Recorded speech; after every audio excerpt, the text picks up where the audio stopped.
New Jersey, this is the Knights of Columbus in Richfield Park. Welcome. Every brand, every company, every musician, all had to have a starting point. It all had to begin somewhere. This is that somewhere. This is the beginning, the dawn of Guts and Glory Pro Wrestling. Thank you for being here. Thank you for believing. Now, it is the first time, so what better way to get things started with a first time ever match, a singles match scheduled for one fall. Introducing first.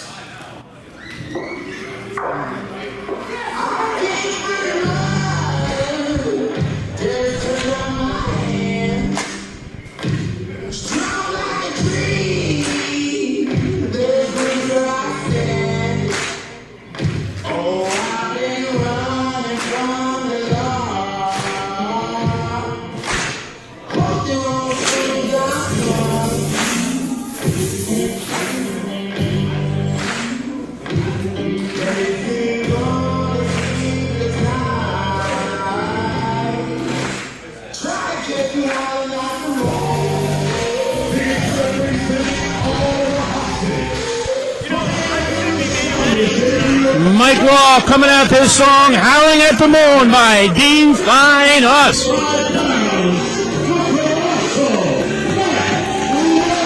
The Colossal One indeed, Mike Law, the coach at the Fallout Shelter in Queens, New York, the home of the students of Battle Club Pro. That is the Colossal One. Mike Law coming out for our first match here in Guts and Glory Pro Wrestling. I have been privy to see some of the greatest matches of Mike Law's career. This is a man who can go with the best of them. One of the most underrated talents here in the New York, New Jersey area. And what a way to kick off Guts and Glory. He's always put on a great show every time I've seen him. He may come in a small package, but he's got big heart and bigger talent. What do you mean small package? The man's 7 feet tall. And it's true. I saw him lift 1,000 pounds above his head with one hand the last time I saw him wrestle. Very, very true. And his opponent.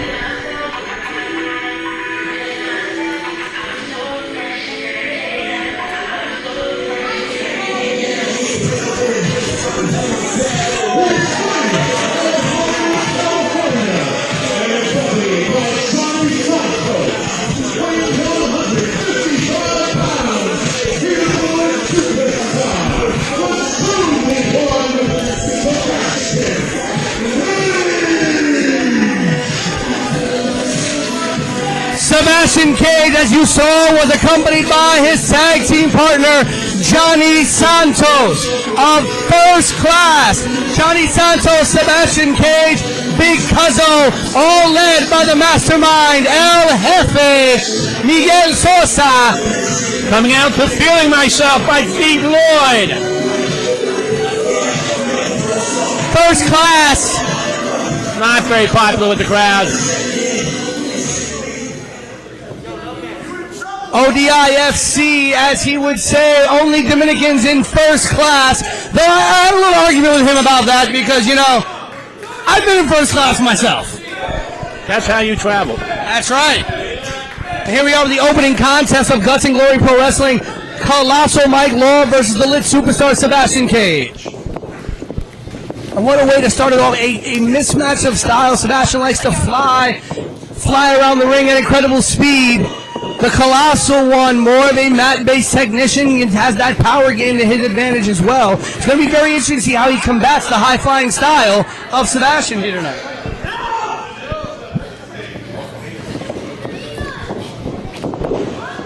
Here we go, some technical holds being exchanged between these two men. It's almost as if they're trying to show each other who has the best wrestling technique. And there's the first takedown of the night. There you go, a nice headlock takeover. But a head scissors there by Law. And a kick out. And again, Mike Law spends his weeks training students at the Fallout Shelter, the official school of Battle Club Pro. So if anybody's going to know every technique, every movement that a wrestler's going to make, it's going to be someone like Mike Law who has that wealth of experience. Oh. But that's something you cannot anticipate, that quickness, that style of Sebastian Cage. He can hit you with something from any angle at any time. And he's out of the ring, but he's delivering punishment from outside the ring. Oh, there you go. That's some high flying right there. See Cage just changing direction in midair. Oh. Beautiful drop kick there by Cage and Law to the outside. Taking a break. That's smart. But the count has started. Of course, he's not back in by 10. He'll be disqualified, but I'm sure he'll be back in well before that. And what a way to start off this incredible 4th of July weekend with his debut show of Guts and Glory Pro Wrestling in Ridgefield Park. It was boiling hot when we got here this afternoon, wasn't it? It still is. Still is. Big elbow drop missed by Mike Law. Again, that's speed. Sebastian Cage, his brain moves at 1,000,000 miles a minute. Faster than the average pro wrestler. He's just thinking 5 moves ahead of time. He's not going like, okay, I'm going to do this, I'm going to do this. He's thinking ahead of time. The same spot was outside the ring. Oh, right across the neck. Down he goes. That's got to hurt. Covered by Mike Law. 1, 2. Kicks out of the count. Kick out by Cage at 2. That's the 3, you know it. Mike Law's got him where he wants him now. Delivering some punishment just for the pure pleasure of it. There you go. Those huge chops in the corner.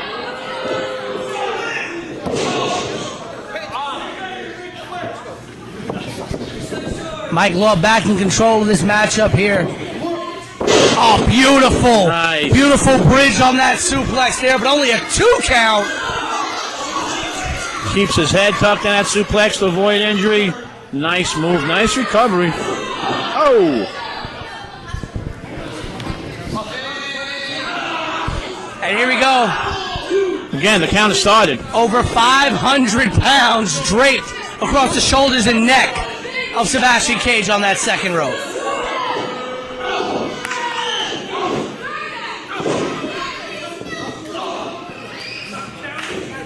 Now Law back on the offensive here. Whips Cage to the ropes. Oh, went for the knee, but Cage with the reversal. Beautiful drop kick by Cage for Law. This might be the opening that Sebastian needs to get back on top of this match. Oh! There's that knee to the gut, taking down anything Sebastian was ready to start putting together. He is smart. He's a smart wrestler. Pointing to his head, showing the crowd how intelligent he is. A cover, I don't think that cover will hold him down. 2 count there. Crowd here getting into it. They're young, but they're intense. They do not like Mr. Law. Sleeper hold, rear chin lock applied. But Sebastian not giving up that easily. Sebastian's got a lot of fight in him. Steps out. Fighting out is Cage. But again, that big back elbow. He's delivering some punishment. They seem evenly matched. Who would you say has the advantage right now? Well, right now, it is definitely Mike Law. He's using that power game. He's stopping Sebastian in his tracks, not letting him get that momentum. But again, with a talent like Sebastian Cage, oh, beautiful suplex cover here. Again, that beautiful bridge. That bridge by Law. I agree. He's had the advantage, but he's letting him hang around too long, in my opinion. He's going to put him away. Better do it soon. And that's the thing, again. If Cage gets some momentum behind him, if Cage is able to string together a flurry of offense, he may have what it takes to put Mike Law down for the 3. Because, again, it's only 3 seconds. That's all you need. Oh, huge basement clothesline cover. 1, 2, and a kick out once again by Cage. And I'll tell you something about a wrestler like Cage. You can be winning the entire match. You make one mistake. He's capable of taking advantage of that, turning it around, putting it on your back, and finishing the match. That's what, exactly. Like I said, all it takes is 3 seconds to win the match. And Cage, he has the offensive skill that it takes to be able to put you down. Look at that double knees, code breaker. And both men down in the middle of the ring. Could this be the opening that Sebastian Cage needs? Neither one up. Mike Law kicking in pain. Cage rolling towards him. Ref starting to count. Mike Law up on one knee. Law getting back to his feet first. It took a lot out of Sebastian to hit that flurry of offense. Referee calling for them to get up. Oh, and there's an elbow to the jaw. So trading forearm shots here. Back and forth.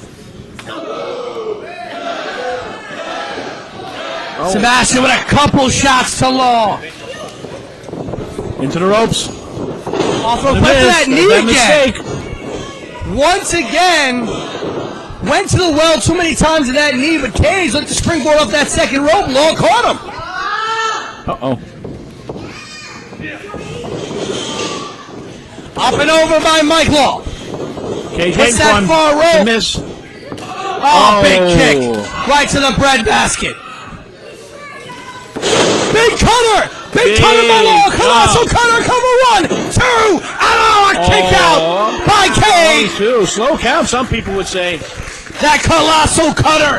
Springboard cutter by Mike Law. Not enough. He came off that second rope, and I know for a fact that is the newest rope. It had been the bottom rope. They put it in the middle, which is the newest rope. It's got the most athletic moves off it, and it was shown right there.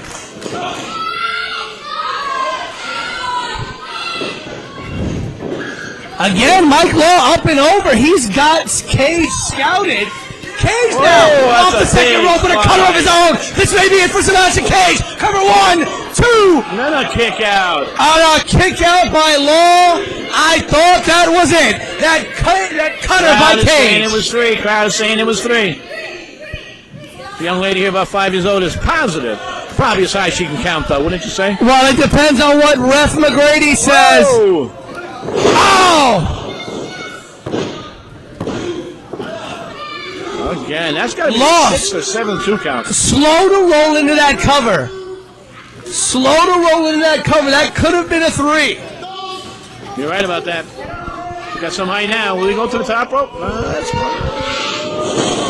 Off the second, but rolls through. Kick to the head. Beautiful enziguri there by Sebastian Cage. Oh. Beautiful neck breaker, but Cage should have been going for the cover there. To me, it's a little bit weird that Cage did not go for the cover in that scenario. He's calling for some finishing move. Do you know what he's calling for there when he's... Looks like Cage looking to go where he's most comfortable, up top. Sebastian known to be one of the best young high flyers in the game today. Knocked down. They both look exhausted to me at this point. Oh. Thwarted there by Law. How does Law take advantage at this point? Both climbing up there. Both treacherous, dangerous. They're on that second rope, which like you said was... Oh! Ow. That's... Off the top there. Looked like he landed a little awkwardly, but now Law going up top. Unfamiliar territory for the Colossal One. Yeah, they landed so close to the edge, the mat is much stiffer there. Oh, big frog splash there, the Law and Order by Law, and that gets the 3 count. That Law and Order finish by the Colossal One gets him the victory. Here is your winner, the Colossal Mike Law.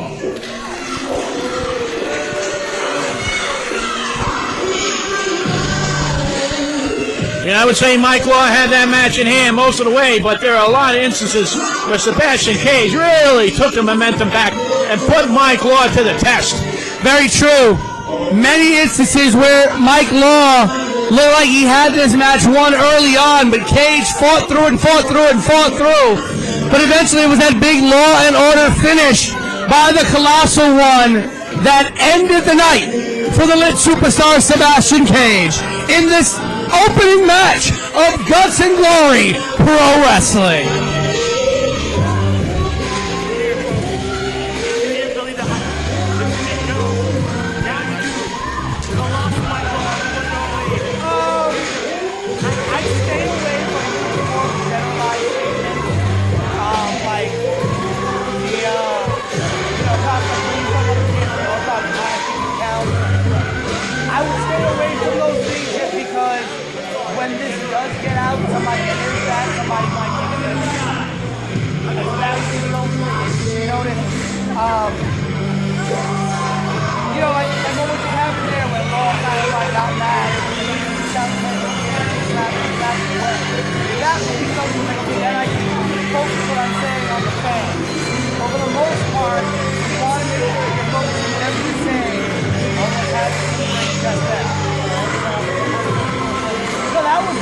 That was good. That was good. All right, how about that for a start? Every cover counts. Every submission counts. See them going for a cover. See them going for a jump in. I call it. All of those have to be because if you don't, every single one has important shows that you know. We're going to continue with our next match. The next contest is a fatal four-way match that is scheduled for one fall.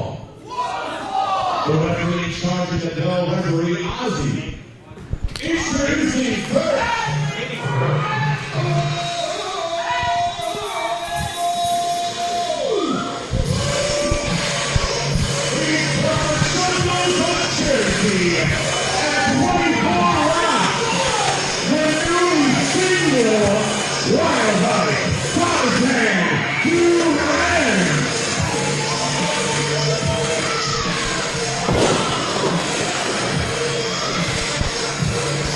And big fatal four-way action as the night continues here at Guts and Glory Pro Wrestling. When I saw this match announced downstairs, I was incredibly intrigued by the gentleman in this match. You mean Tarzan? Well, not only Tarzan, who, by the way, let me let you know, Tarzan Duran's got a little bit of some legendary status on his side. This man, just a month ago, was part of a seminar here in this very building, led by the one and only AEW superstar, former Ring of Honor World Champion, Jay Lethal. Jay Lethal. And on that day, Tarzan Duran was handpicked by Jay Lethal as one of the best performers at that seminar that night. So, the talent of Tarzan Duran is definitely crossing the right eyes, and it definitely crossed across the desk of the people here at Guts and Glory Pro Wrestling, giving him a spot in this four-way match. Well, he looks like he's in great shape. He came into the ring like a house on fire. He's got a lot of pressure on him. If Mr. Lethal felt he was that good, let's see if he lives up to expectations tonight. And here is Johnny Santos, tag team partner of Sebastian Cage in First Class. Sebastian, we saw in the opening matchup. Again, member of that First Class faction with Big Cuzzo, Sebastian Cage, led by El Jefe.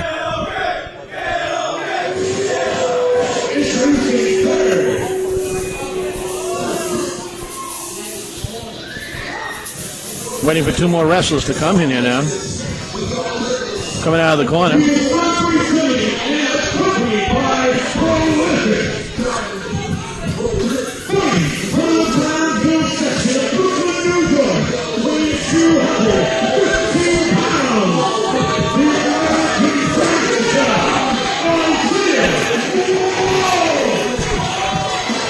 Lot of heat coming in. Lot of heat coming in.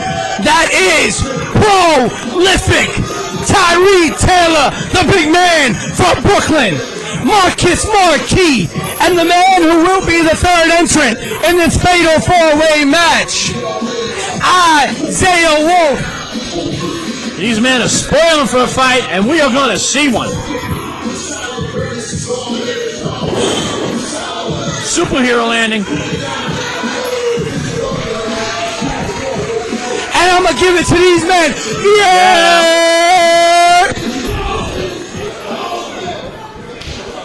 And the final opponent is tonight's favorite four-way.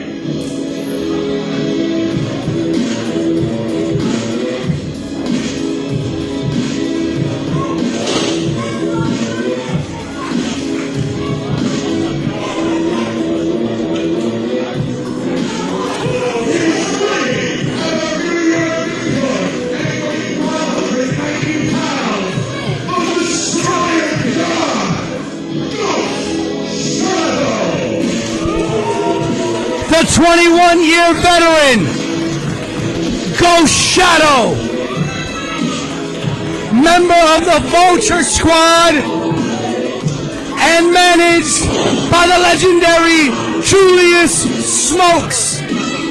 When you talk about Ghost Shadow, you talk about the veterans of New York. You talk about some of the great legendary names that come out of places like the Doghouse. Ladies and gentlemen, welcome to Dusty's Glory.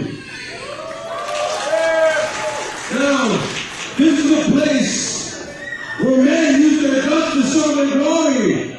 But in this room, I don't see any men. Narrating. Dialoguing. In this room, all I see is a bunch of girls. You're a girl, and you ain't big no girls. So what are you here for? So after I beat Isaiah Wolf, This gentleman, well known to these crowds, is talented with the mic as he is, with a headlock, working the crowd, interested into this match, pushing the angles, building it up, already at a fever pitch. Anthony Santos. That's me.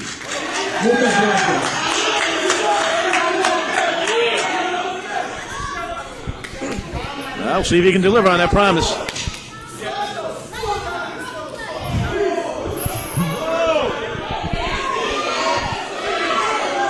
And again, this is fatal four-way action. It will be Isaiah Wolf, Johnny Santos, Tarzan Duran, and the legend Ghost Shadow in this match. You see Tyree and Marquis going to the back. Now, what are the rules in this match different from an ordinary match, or it's different from an ordinary tag team match? Well, your fatal four. Oh, you see that right there? I did indeed. Before the bell rang. Well, no disqualifications, no countouts, no nothing in a fatal four-way match. It's basically anything goes, one fall to the finish. Or to the curfew, as they used to say. Not anymore. This is true. And you see it's now Tarzan Duran and Ghost Shadow starting things off in the ring. He's showing a lot of quickness. Veteran working his hands.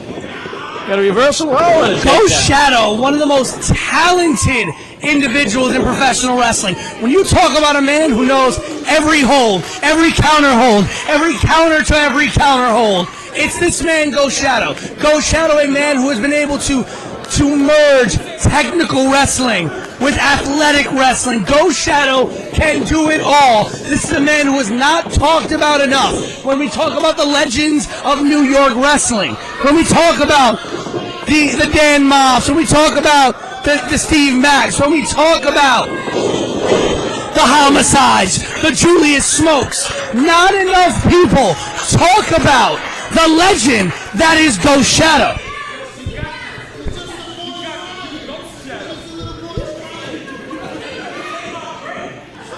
You know, Isaiah Wolf has got to watch his back, though, because this man has some stolen property on his hands.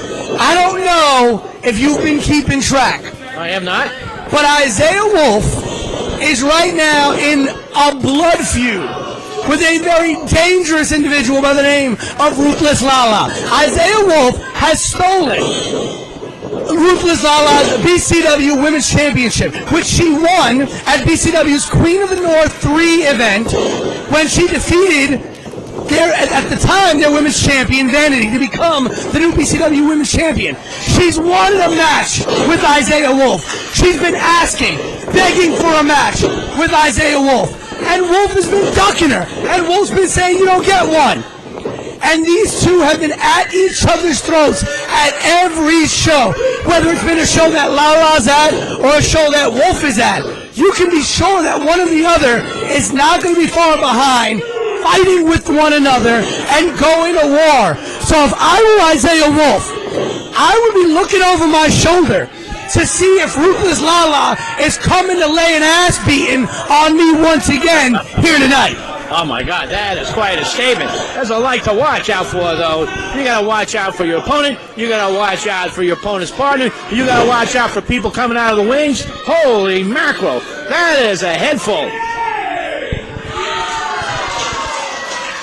Now you see athletic wrestling going on up right now. You see Johnny with Ghost Shadow, but now switching over, going to Tarzan Duran as him and Isaiah Wolf taking a beat down to Tarzan and Ghost Shadow.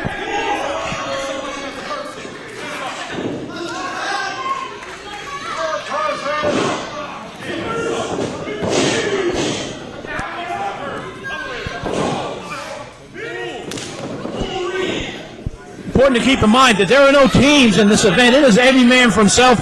Devil take the hindmost. There may be temporary alliances. There may be temporary friendships. But at the end of the day, it's only one man who's going to be standing and have his hand raised.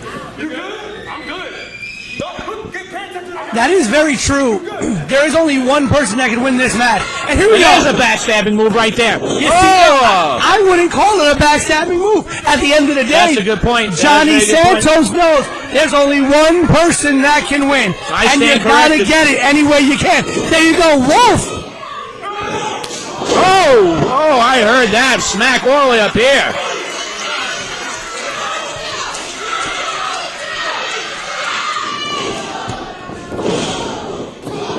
That silencer knee taking out Johnny Santos, but Duran back in action again. The Wild Man going at it. Beautiful drop Look at that kick. vertical jump on it. Get that feet up in the air, right up in his face. That is athleticism. And once again, Tarzan Duran and Ghost Shadow alone in the ring as Johnny Santos and Isaiah Wolf go at it on the outside. Oh, Tope Suicida by Tarzan Duran, taking out Wolf and Santos. right into the lap of the front row. One man left standing in the ring. Going up high. Is he going to do it? He's doing it. Oh, my goodness. And there goes Ghost Shadow to the outside, taking out Wolf and Duran, but look at Johnny. Oh, he's off the 20-meter in the Olympics. Johnny moved out the way when Ghost Shadow came off the top rope, and it took the advantage to attack Ghost Shadow from behind. Now these two men know each other very well. Johnny Santos and Ghost Shadow have been able to scout each other at Project Codename Wrestling. Ghost Shadow, a member of Vulture Squad. Johnny Santos, a member of First Class. These two men have been able to watch each other up close and personal. So they know each other very well. Have they fought each other before? No, they have not. Well, it's a combination, a lot of expectations. Oh, tangled in that second. Oh, and a big kick to the Hung back up on the top head. rope there, on the middle rope, I should say. Another somersault, very athletic. That guillotine leg drop. Well, you said he was a 21-year veteran. He certainly doesn't look it, does he? He does not wrestle like a veteran at all, outside of the veteran instincts that he shows. And the knowledge, I agree with that.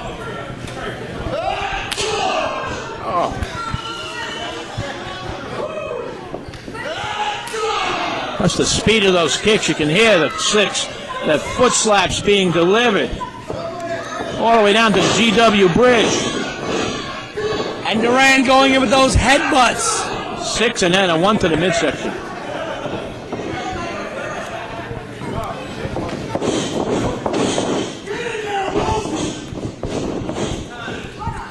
Duran, reverse.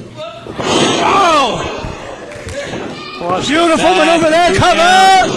And a save by Isaiah Wolf. Remember, every person for themselves. It looked like it was going to be the end there. Whoa. I wouldn't know what to call that. Spinning face knee. Wolf. Listen, whatever it is, Duran's jaw is in Pennsylvania right now. Pile driver. And a short pile driver there. And I don't understand why Santos didn't go for the pin on Isaiah Wolf. You hit him with the pile driver, but instead he goes after Ghost Shadow once again. Must be personal because it doesn't make sense from a tactics standpoint. Like you said, these men have been thinking about each other for a long time. Oh, Ghost Shadow. Went for that basement, that John Woo drop kick. Could be they're thinking that who they beat is as important as whether or not they win. No, the win's all that matters. And he's setting up there for that muscle. Buster! Muscle Buster on Johnny, cover by Ghost Shadow, and that is it! You called it. You called it. The veteran outlasts his other opponents. Bring it on home here. A devastating move. Taking the apropos from the crowd. Ghost Shadow with the big victory with that Muscle Buster on Johnny Sanzo. Great match. A great match. The Destroyer God, Ghost Shadow.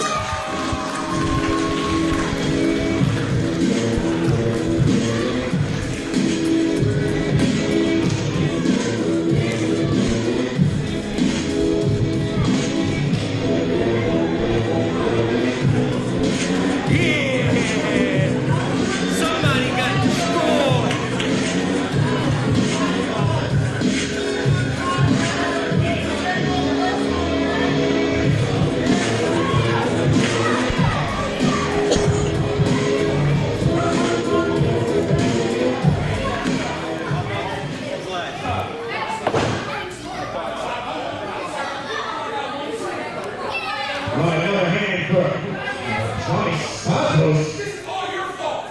Goddamn relaxer. I say a wolf, and of course Tarzan Duran. Shut your mouth. Keep on your match. Get your fucking hands Doesn't fit the job description, really. Say. He took a break. Shut up. Wow. 2 in to Guns N' Glory, and it's to say we are off to a great start.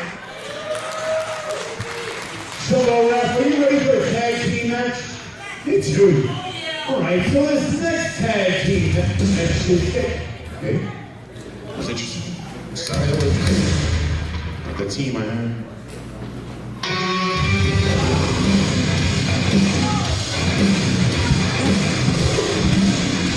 Cyrus the Bill and Ian Aldridge. Genesis. Not who I have now, but More traditional tag team looking crew right here. That is the tag team known as Genesis, Ian Aldwin and Cyrus DeVille. One of the most destructive and dangerous tag team combinations you're gonna find. They got the leather, they got the skin, they got the boots, they got the black jeans. They're ready to roll, looks like to me. Ian, Cyrus, I have a tag team match scheduled, but I have to say, it's not you two gentlemen. You mind if I borrow this for a second? Sure, I wouldn't. By the way, Men's Warehouse is right. You do look good. They do guarantee.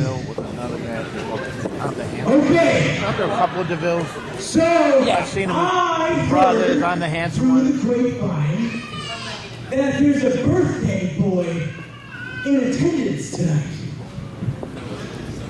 Is there a birthday boy in attendance tonight? Where's the birthday boy? Your birthday. Hey, Cyrus, it's his birthday. Come on in. Should we invite him to the ring? Come on. Yeah, give it up for the birthday boy. Fan climbing into the ring. Oh, it's his birthday. It's his birthday. This is really beautiful. It's a really beautiful moment here. Shows you the bond between the fans and the wrestlers. Something pure. Now, Cyrus, Yes. should we ask you some questions? Go right ahead. Okay, what's your name? My name's Nico. Nico! Fan's name is Nico. Hey, Nico, how old are you? 22. 22 years old. I don't even remember. He's a baby. You're a little peach fuzz. All right, so this is what I want to do. I want to do something special for this young man. Can we sing happy birthday? I said, can we sing Nico happy birthday? 1, 2, 3. Happy birthday to you. Happy birthday.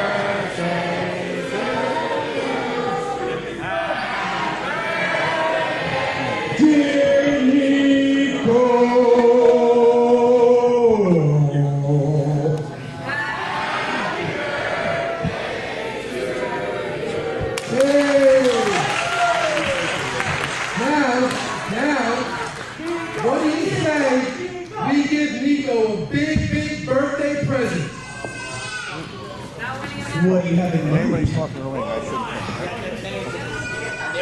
Over. It's time. Oh my God! You know, Ian Holman and Cyrus DeVille, I know they are terrible people, but this is a brand new level of terribleness. Criminal. I don't think he can breathe. This man, Nico, who they brought into the ring because it was his birthday, is now suffering a beatdown Heck of a at the present. hands of Albin and DeVille. It's disgraceful. It's disgraceful. Has the cojones fight us now!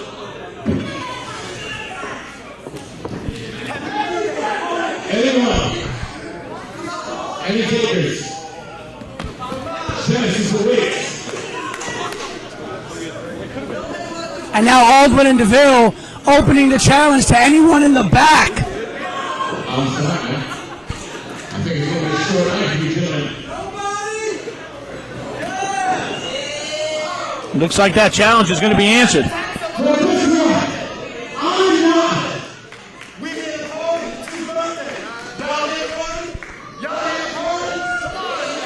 That's Chris Rex. Well, from New City, at a total combined weight of 365 pounds, here is Chris Rex and the God of Chargers, Darkness Eternal, Everett Cross.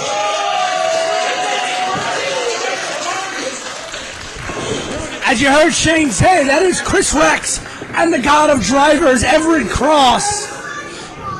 Were they scheduled to fight these DeVille and his partner? I don't know what was supposed to be happening here, but all I know is that DeVille and Aldwin choked out a fan because it was their birthday.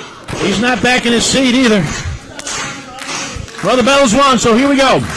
We have a match here, a tag team match. Not hard to guess who the fans will be behind. Genesis versus Chris Rex and Everett Cross.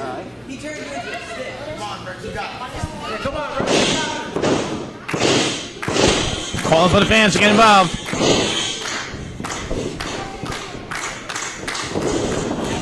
Oh, some quickness there. A beautiful go behind by Chris Rex. Listen, don't be fooled by Chris Rex's size. Small guy, but a lot of heart, a lot of passion, and a lot of fight in that man. He is a rangy athlete. He really is. He can fly, and he can really get you in some sticky situations with those long limbs of his.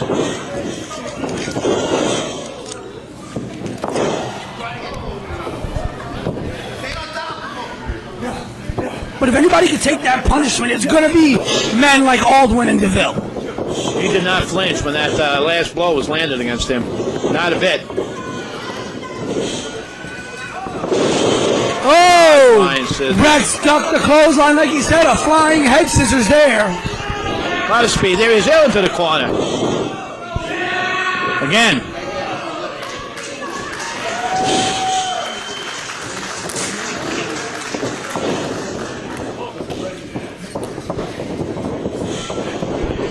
Cross him up. Oh, down he goes. When you go flying into the corner, that kind of velocity, it hurts. It may not be the finishing move, but it'll set it up for something later. Oh, it definitely will hurt. I'll tell you that much. Going into that corner is never fun. Tag. Tag is made. Both men tag. And you know, it's odd calling DeVille the big man when you look at the strength of Ian Aldwin. He is a big man. He's one of the biggest men we've seen here today. I think he's the biggest wrestler we've seen so far tonight. Well, Mike Law is 700 pounds, so I'm not sure about that. But this guy is big. Cross trying to fight out here. Oh, DeVille went for a power bomb, but Cross got out of the way. Oh, close and volleyed across the ring like a bag of... Huge deal there by Cross. Like a bag of rags. Cross getting some punches in. Close fist to the face, follows with a foot to the knee. Cross calling for a driver. Oh, big slam. Big power slam there by DeVille. But Cross was calling for one of his signature drivers. They're both going to be in the ring here in a second, if you ask me. And now they are. Aldwin takes out Rex.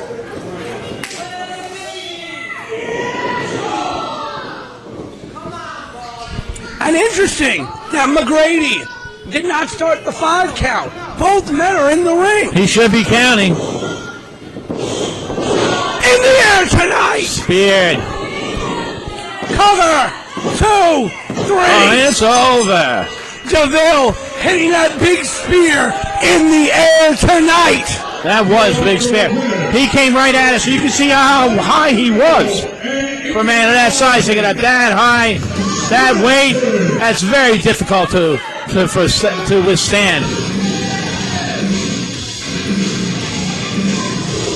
They're looking pretty happy with themselves. Aldwin and DeVille with the big win here at Guts and Glory Pro Wrestling.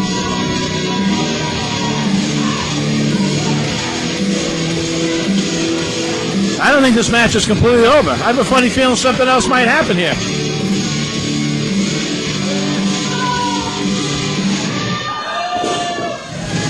Well, if I were Everett Cross, I would get out of that ring really fast. Yeah, get your partner out of that ring.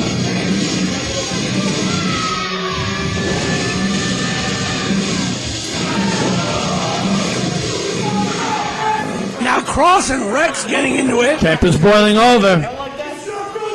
Fingers are being pointed. Explanations are being offered. I don't know if they're going to be accepted. Listen, Rex upset that they lost the match, blaming it on Cross.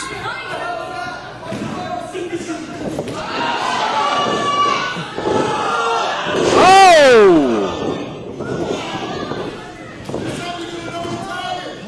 And the biggest joy in the stands is from DeVille and his partner, who are watching this with glee. Here comes the ref. Gonna count him out again? Rex upset that his team lost that match, but I wouldn't have blamed it on Cross. Cross had an incredible showing in that matchup. Being helped out by the referee. Sometimes a loss like that can be a bitter pill to swallow. 100%, and We have definitely seen a bitter pill. three fantastic matches so far tonight. And how many wrestlers? We've seen, I think, 10 wrestlers already.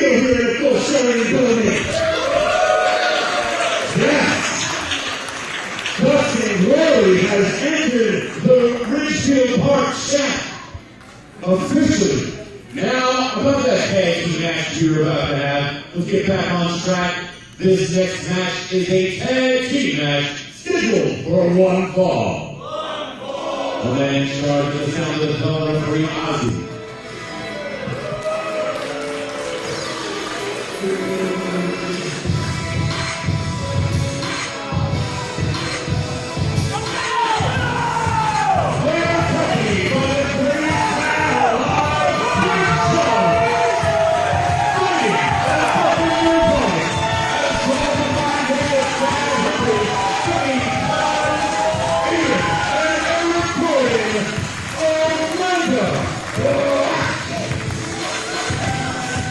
You know, I talked to these men before this match earlier today.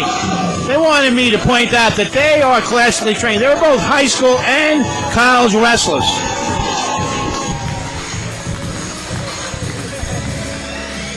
Ian and Eric, Omega Black, and you are 100% right. These two men, classically trained in the Greco-Roman wrestling style, transitioned to professional wrestling.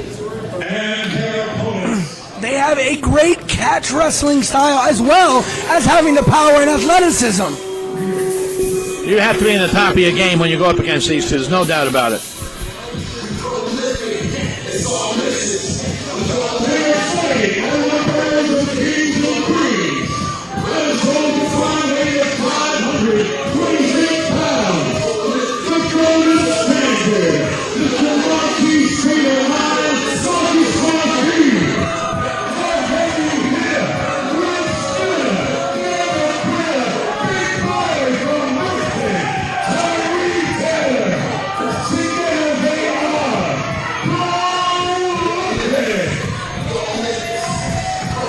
And we see Prolific out once again, but this time it'll be Tyree and Marcus Marquis. We saw them earlier tonight. They did not win. Is it going to be the same men who we saw before? Or are we going to have a different matchup here? Wolf was in the four-way match, so we're going to see Marquis and Tyree.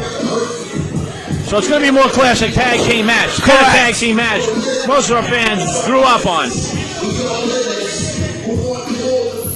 It is a new referee. I wonder if that will factor into it. Sometimes it can. The different styles, how tolerant they are of things happening before the bell. And there go Tyree and Marquis, putting the beat down on the Gordon brothers. And out of the ring already. Oh, threw Ian right outside the ring, focusing the beating right now on Eric.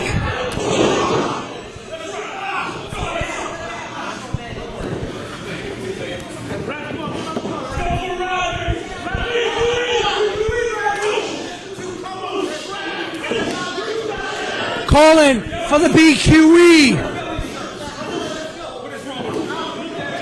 Round and round it goes with no end in sight. Tagging in, tagging out. Ref trying to get involved here. Close fist raining in. And now being pinned in the corner. And speared from across the ring. Big slam. Big slam. You're right about that, partner. Beautiful neck breaker there. Abuse. How much abuse can one man take? Covered by Marquis. 1, 2. Kick out. Well, that was near the early finish for that match, wasn't it? Kick out by Eric Gordon there.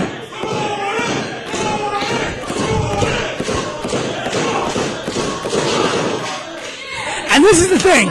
Prolific is all about their business. They're all about the business of the match.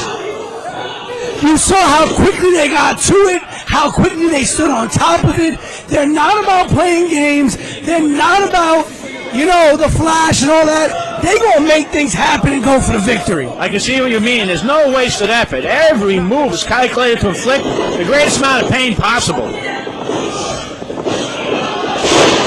Oh, a little payback there. A little 2-on-1 payback from the brothers. It took both of the Gordon brothers to get Tyree Taylor up and over.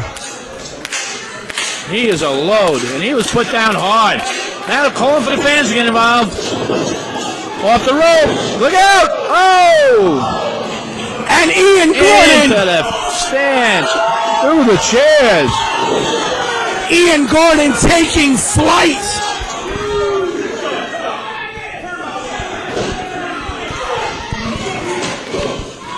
Chairs are flying. We got some athletic fans, too, because they got out the way in a hurry. And they saw it was coming. Oh, down he goes. Cover there by Ian Gordon. Kicks out at 2, barely. But you saw that powerful combination of the Gordon brothers in that suplex power slam combination. And then the flash coming through the ropes into the crowd. Like you said at the beginning, they are a tough brother team to beat. Oh! But it becomes a lot easier when you only got to deal with one of them, and you see Tyree taking out Eric Gordon. So that only one brother is left. And Marquis sending Ian right into the post.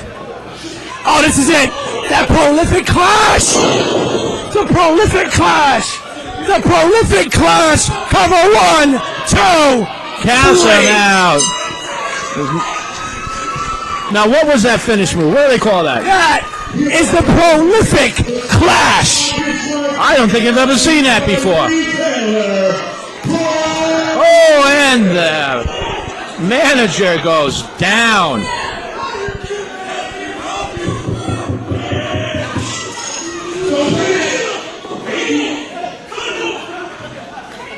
That might have been the most dominant showing we've seen tonight. We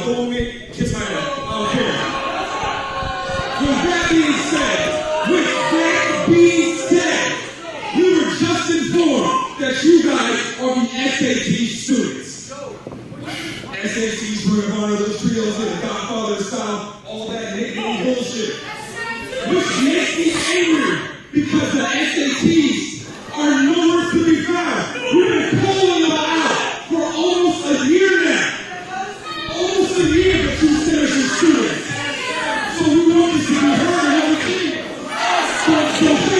Now they're calling for SATs. What are they saying? What do they mean by that?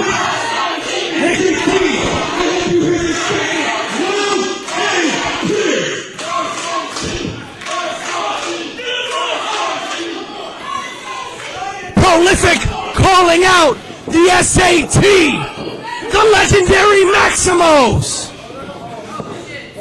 Now this is the same finish as they have the triple. Oh.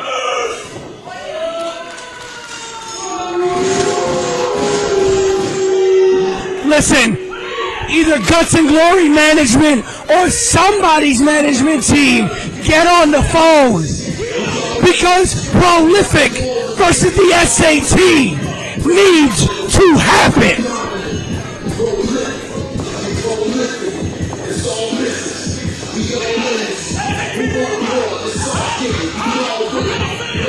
You'd have to be a brave man to take any challenge from that group, in my estimation.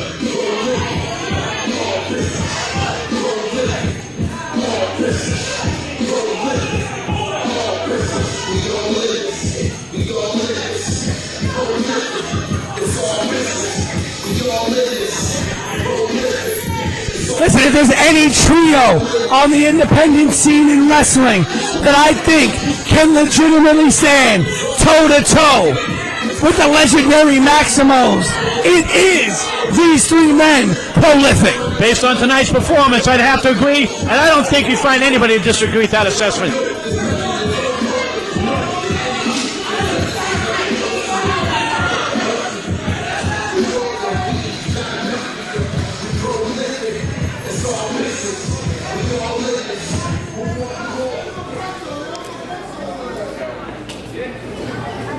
You know, we're a few matches in, and you have already proved you're some real ones out here, like Piggy and Posse. So I think what we're going to do is we're going to raise the stakes just a little. It's time for your intergender death match. This is a tag team intergender death match. Scheduled for one fall.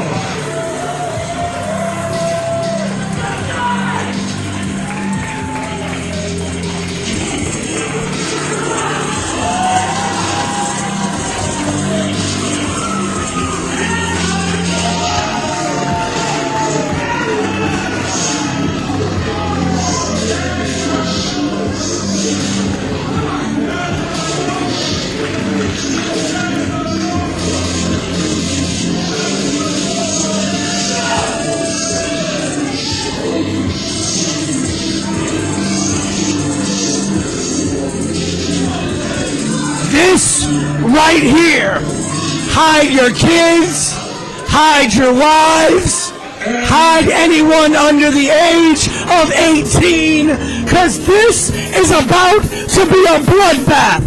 Listen, you've heard the history of places like CZW, Cage of Death, the Deathmatch tournaments.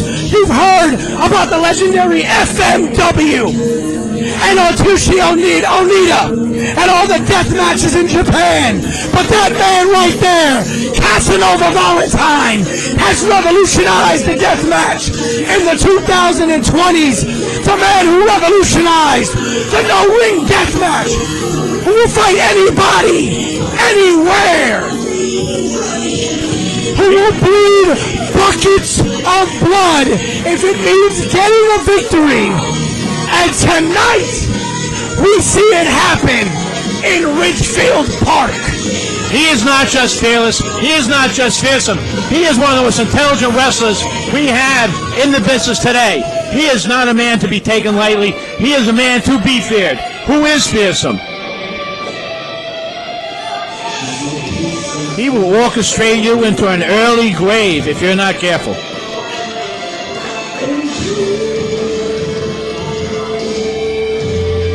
I believe coming out next is one of the headliners tonight, isn't that right? That is true. Adrian Santos's tag team partner, Sadie Suicide. The beautiful Sadie Suicide, beautiful and deadly. As you said, don't be fooled by the beauty of Sadie Suicide. She is a vicious, vicious competitor. Now, what is it that makes a death match different from another kind of match? Listen, it is in the name. It is a hardcore match. Take it to another level. Matches made famous by the likes of Mick Foley and Terry Funk and Onita and Mike Awesome and many, many more. They can bring anything into that ring. Am I right about that? That is right. Introducing first in the corner to my right, fighting out of Bushwick, Brooklyn. Here is Brooklyn Black Death, the king of the no-ring deathmatch, Casanova Valentine.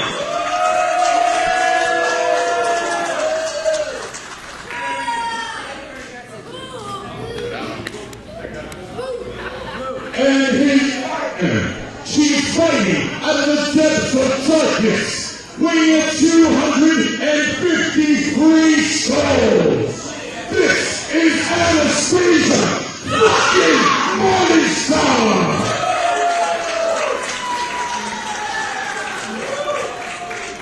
And their opponents, first out of Guayaquil, Ecuador, and weighing 260 pounds. He is the Ecuadorian Nightmare, Adrian Santos.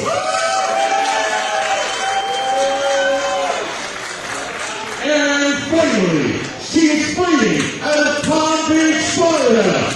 She is Lucha Adorable. Suicide.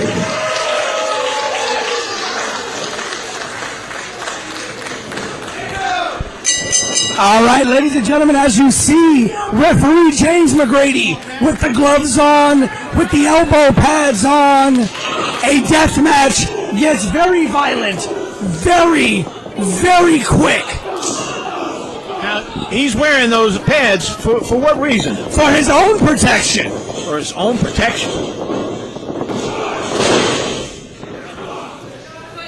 Santos and Casanova, these two have history. When Casanova Valentine started his no-ring death matches, Adrian Santos was one of the first people to step up to say, hey, I'll fight you in the no-ring death match. And it was because of the matches that Adrian Santos had with Casanova Valentine that he was able to make his name, that he was able to get his name out there and eventually become the king of the no-ring death match. Now, when you say a no-ring death match, do you mean in a parking lot, in an elevator? Anywhere. Anywhere they find each other? No ring. Ambush?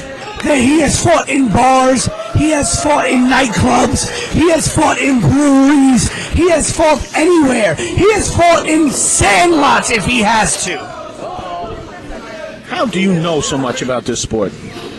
It is my lifeblood. This is what I do. I live for the sport of professional wrestling. Well, it's a pleasure to be working with you tonight, I must say. Oh! Sadie Suicide just ate that ring apron. Let's see, she's got all her teeth when she comes up.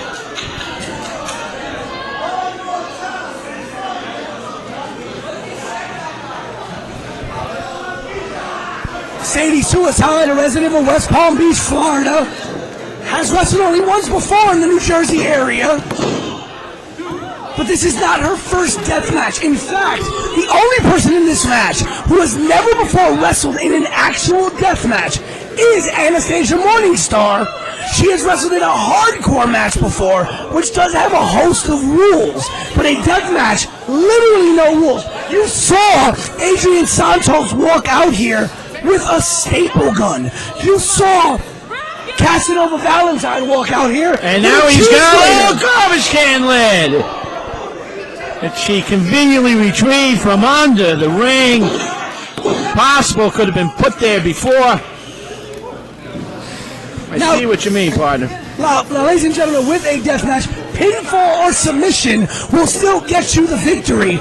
But trust me when I say, it's usually a lot more than just a simple pinfall or submission that it takes to end the match. Oh. We have just seen punishment all night. Oh, Casanova. Time. 1, 2. That's why they call it intergender. Oh! There's that staple gun that Santos brought with him to the ring. You called it. You called it. Right to the head of Anastasia Morningstar. He's got him down. He's going to put a staple in here, it looks like. Doesn't it? Right in the noggin. Oh! I've heard it said that they hurt more coming out than they do going in. That is very true. And you see the scars all over the body of Casanova Valentine. Oh, nearly misplayed that suplex right onto himself. Covered by Santos. Only a 1 count.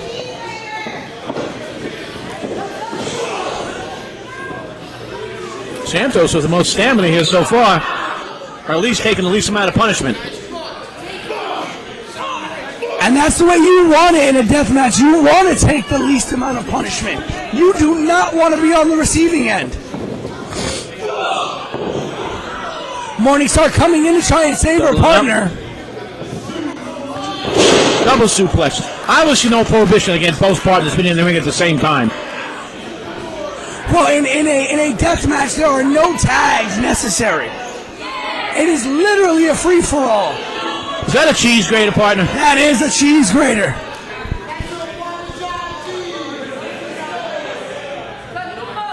There also seems to be a fair amount of creativity to winning a death match. I would not think to use a cheese grater. And now you see Sadie Suicide with some salt on her hands. They are looking to literally rub salt in the wounds of Casanova Valentine. That's diabolical.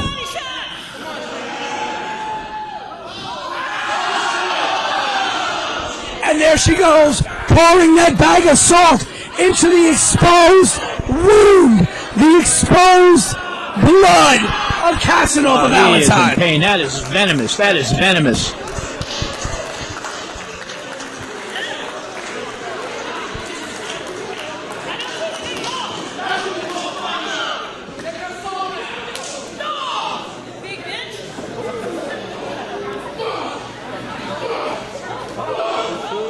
Oh, Morningstar and Suicide on the outside. I thought Morningstar was going to powerbomb Suicide to the 9th circle of hell, but instead, Sadie Suicide able to get out of it with that beautiful Hurricane Rana.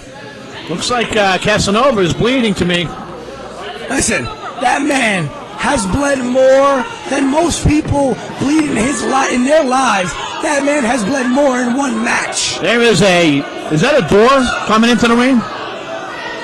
That is a door. Santos bringing the door into the ring. I have seen Casanova Valentine deal with broken glass, barbed wire, thumbtacks. I have seen this man walk through the fires of hell and come out victorious on the other side. He looks down now, but I wouldn't count him out by any. Oh, and he stops, turns it around. Oh, the clothesline. Big clothesline by Casanova Valentine. Girls are still on the outside. Can you get a submission on the outside of the ring and win the match that way? No, you have to get that submission. Well, yes, if it was a no-ring death match, you could. But considering that this is a death match within the confines of the ring, the submission or pinfall would have to happen inside the ring. What do the ladies have out there? And I didn't want to say what it looks like. Oh, that looks like a barbed wire halo. Thorns. Barbed Oh, wire, goodness. barbed wire crown.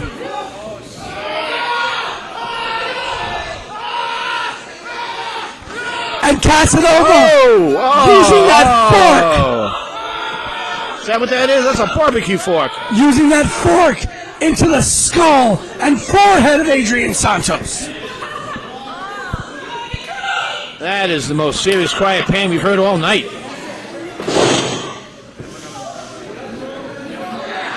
I think Sadie's Suicide is bleeding here, too.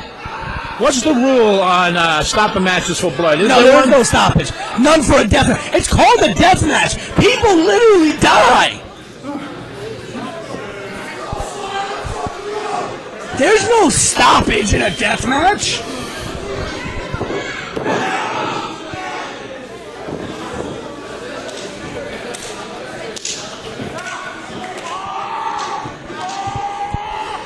Valentine once again wrenching back on Santos. You see McGrady checking if he wants to stop. Sadie Suicide is busted open. Nice. Yep, she is. She's Sadie Suicide is forehead busted open. down to her chin. That's what made me ask that question.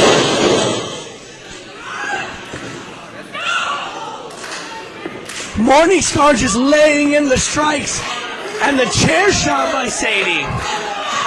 There's two chairs, one in Sadie's hand, one in the ring. Valentine is down. The door is still up. And there is a crescent wrench. Listen, do not be surprised by what you see come out in this match.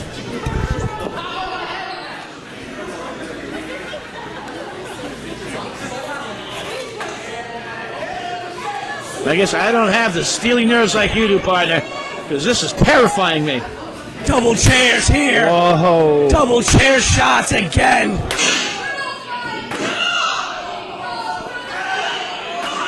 Across the back, down she goes. And Sadie Suicide getting in a couple of shots. And another. She'll torture. Oh, intergender. Oh! And she goes a big elbow. That was a huge clothesline by Casanova Valentine.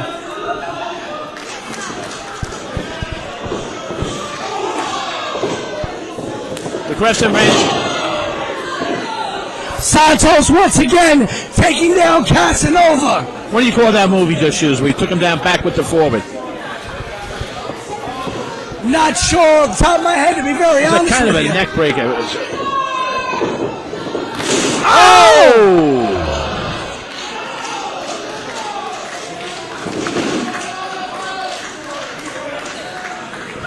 Santos put through the door that he himself set up.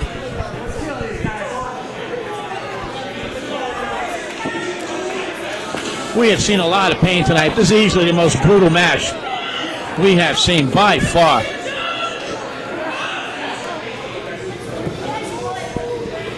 Casanova, foot on the neck of Sadie Suicide. The blood is streaming. People groaning. Faces again slapped. And there's something else coming out from under that ring right now. What could it be? Another door. And yet another door coming out from underneath that ring. We're going to see the kitchen sink next, probably.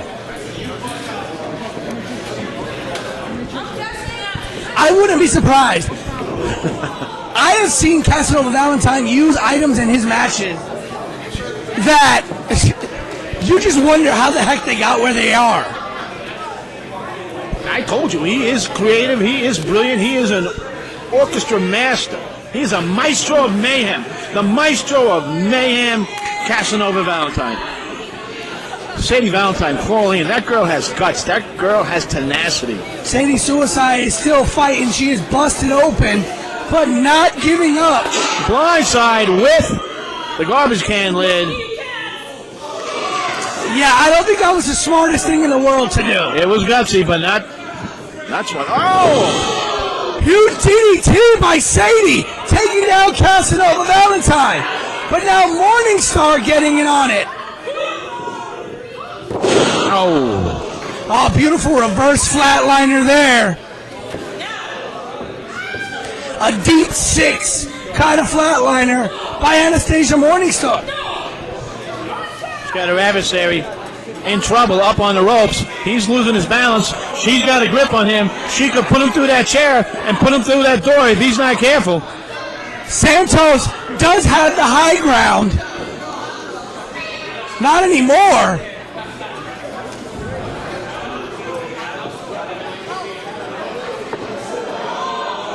Oh, she's going to go But away. now Morningstar, power bombed. Covered by Santos, 1, 2, and 3. What a match. What a show. What a performance. Adrian Santos with a huge power bomb through the door onto Anastasia Morningstar and gets the huge pinfall victory for his team. And I believe that was the door she brought into the ring. It very much was. Her and Casanova set that door up, only for her to get powerbombed through it. Fitting and ironic, since the first door to be brought in, he went through, and he brought it in.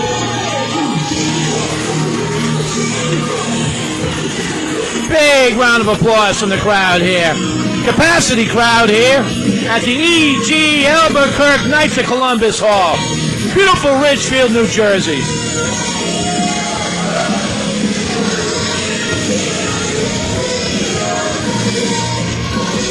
We've got broken doors, chairs, cheese graters, blood everywhere.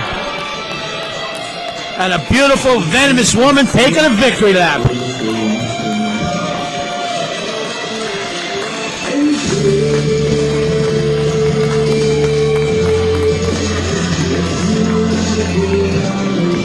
Casanova Valentine struggling off. Wants no help.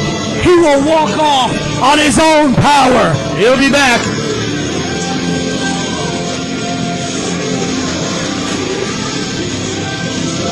They don't call her Sadie Suicide for nothing. What a show.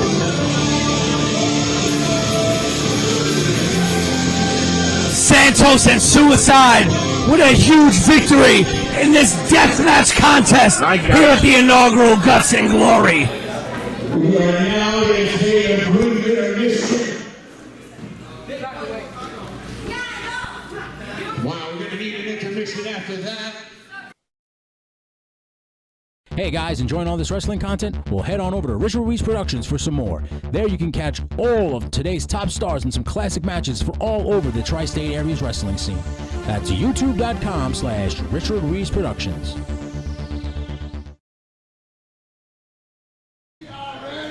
Then I say, well, we're ready to continue with the second half of Guts and Glory. Are you ready, Trouble Rep? Right. And so it begins. The second half with this singles match scheduled for one fall.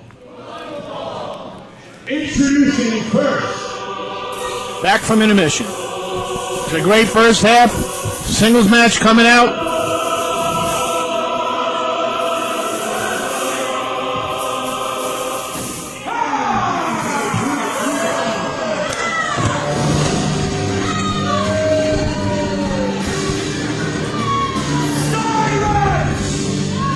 And what a way to start the second half of Guts and Glory Pro Wrestling with none other than the Alpha and the Omega, the one, the only, the Greek God, Demetrios Papadon. He looks in tremendous shape. Arrogantly asking a referee to let him in. And when I tell you, this man has been in the professional wrestling industry for 23 years. 23. He looks better than a lot of the wrestlers you see on television, than a lot of the professionals you see around the independents. He has not lost a step in 23 years. He looks the part. He wrestles the part. He is, as he says, the Alpha and the Omega of professional wrestling. Who's that coming out against him, though? He looks pretty pumped up. Ready for the challenge.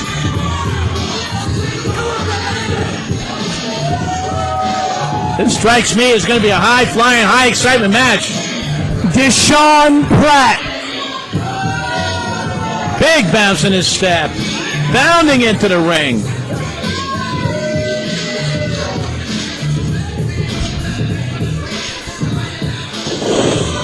Big leap into the ring. For all the bouncing and athleticism, he better be able to put it to use, because Papadon has been known to wrestle men with that kind of athleticism and that kind of speed and shut them down. That's a fact.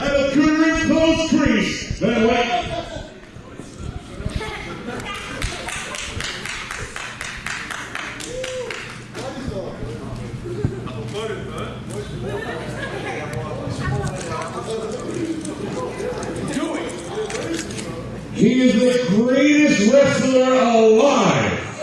The Alpha and Omega of pro wrestling. Never a citizen of Lake Slap City, because he is the motherfucking governor of Real Town. This is the Greek God, Papa Don! That's a great introduction. I'm assuming he wrote it himself. And his opponent, 100%. has Camden, New Jersey, weighing 190 pounds. He is the Prince of Camden, Deshaun Ruiz.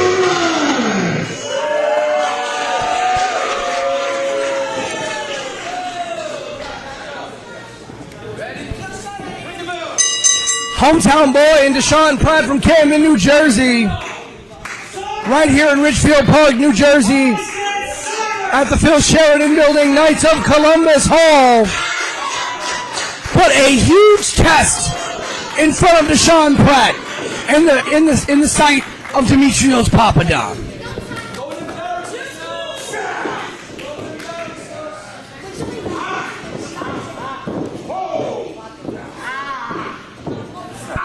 Wrist lock. Deshaun able to start in control here. Reverses it.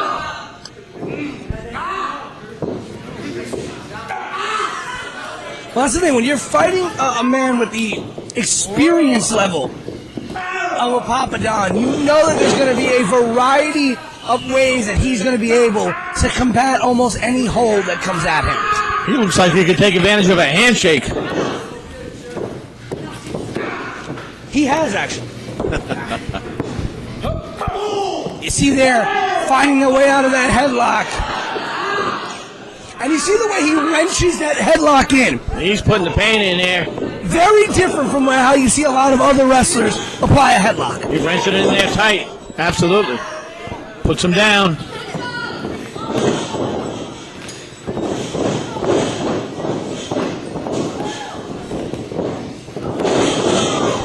Some quickness from the New Jersey guy. Hurricane Rana out from Deshaun Pratt. Oh, roll through for a cover there. Beautiful roll through cover. Only a 2 count for Pratt. Deep arm drag there. Oh, a flyaway. And another one, shades of Ricky the Dragon Steamboat. Oh, misses clean. Third time to the well, once too often.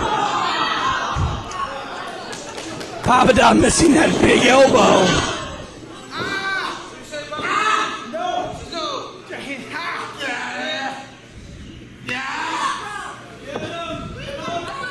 You saw Pratt go for those deep arm drives, got the first and the second, but whiffed on the third one. Came back for the fourth one, though. Took him down. Put that arm lock in. Which gives him a chance to rest, and your adversary Went for that off with the head, spinning kick there.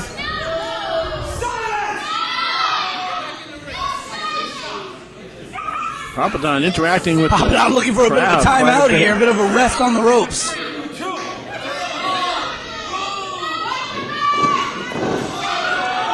Basement drop kick by Deshaun Pratt there.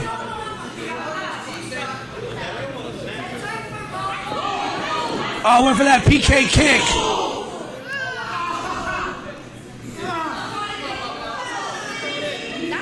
The Papadon able to trip him up. And he hit his face on that ring apron, the hardest part of the ring, as anyone knows. Papadon going for those forearm and elbow shots. You know, there's only been one cover so far this match, but there's been a lot of punishment dished out. Short arm clothesline. Jason Point. Beautiful short arm clothesline.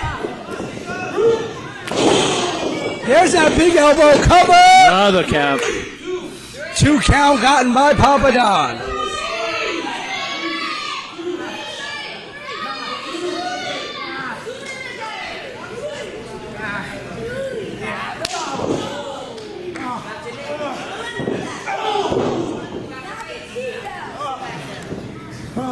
Papadon keeping Deshaun Pratt floored. Those boots and those strikes. Oh, Beautiful European uppercut. You know the Greeks invented the European uppercut. Is that so? Yeah. Is that from the Olympic boxing? Yep. Greeks invented that European uppercut. Then the Europeans stole it. Right? They steal everything, but the Greeks invented it. Are you Greek? I am not Greek. I'm not Greek. Oh, up and over by Deshaun Pratt.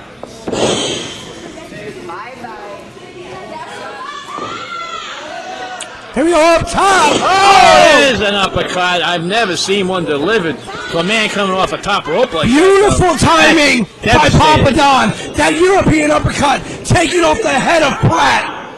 Oh, and the boot to the face. This is some old school punishment. He's counting his teeth out there now. Beautiful snap suplex there. Covered by Papadon. 1, 2. Kicks out. The speed of that Kick suplex. out at 2.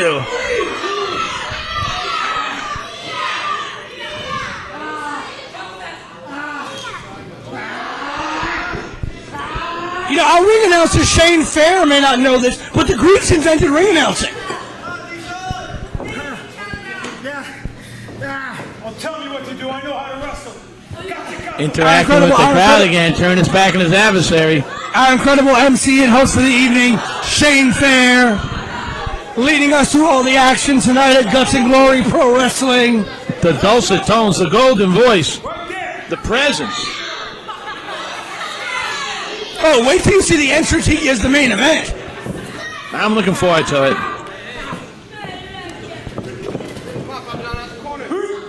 Oh. Ringing slap.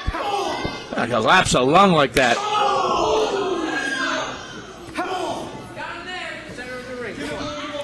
You know, besides being painful, slaps like that cause a wrestler to lose his breath, to lose his stamina.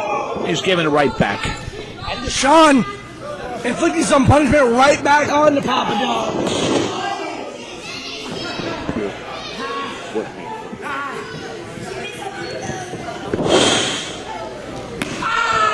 Oh! Vicious kick to the spine by Papadon. Cover! 2 count. You saw that beautiful springboard basement clothesline by Papadon. Vintage move there by Papadon. He's been pulling that move off for 23 years.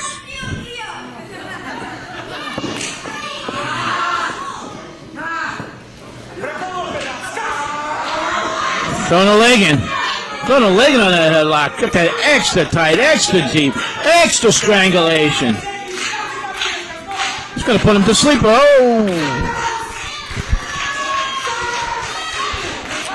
Papadon wrenching back.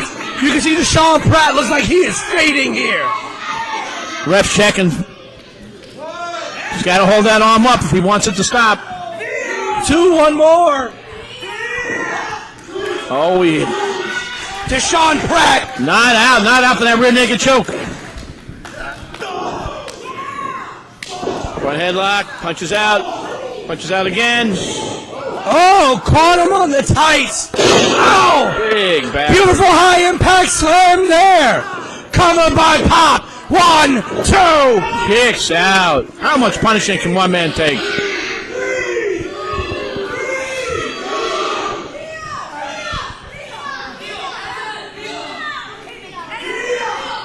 But you saw, as soon as Papadon delivered that maneuver, he went right for the cover. No wasted motion, no wasted movement. Yeah, he banters with the fans. He gets upset at the fans. But notice, when it comes down to getting the victory, he goes right to it. He is a consummate professional.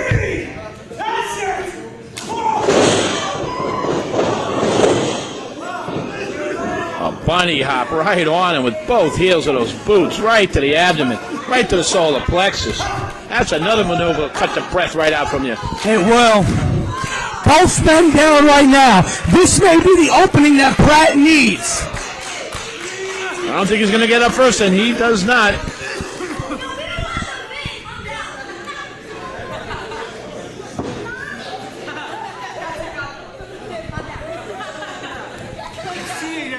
Pratt slow to his feet, but coming back to it, the beating that he's taking at the hands of Papadon is taking a definitive toll on Deshaun Pratt.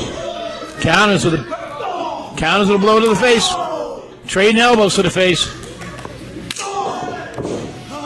The one time Papadon took a little too long to get to the offense, Deshaun Pratt was able to take advantage and cut him down. That's because he is one tough customer, too.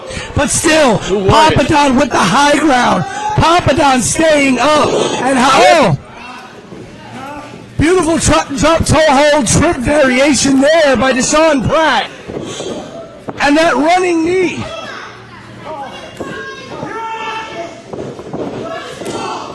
Another nice kick. Another kick.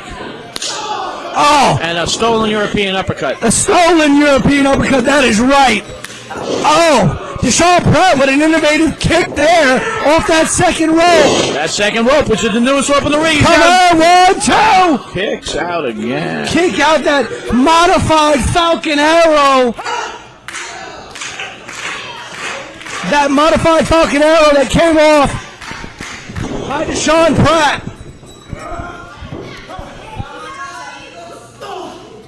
The Papadon was going for some offense again, and Pratt kicked him off. Beautiful high crossbody. Both legs hook. Come on. Kicks out again. That's got to be demoralizing at some point. Kick out of 10, you're right. At what point Deshaun Pratt's going to have to pull something out the bag that he has not yet. But what does Pratt have left? Oh, Papadon looked like he was setting up for a flatliner and just jumped Pratt's neck into that second turnbuckle. Going up. Papadon in the second rope. Unfamiliar territory for the Greek god. Not one that usually flies, but a beautiful twisting European uppercut. Cover again by Papadon. Again, only 2. Gotta be frustrating to Papadon. 2.5. You wonder if the frustration will make someone get a mistake here.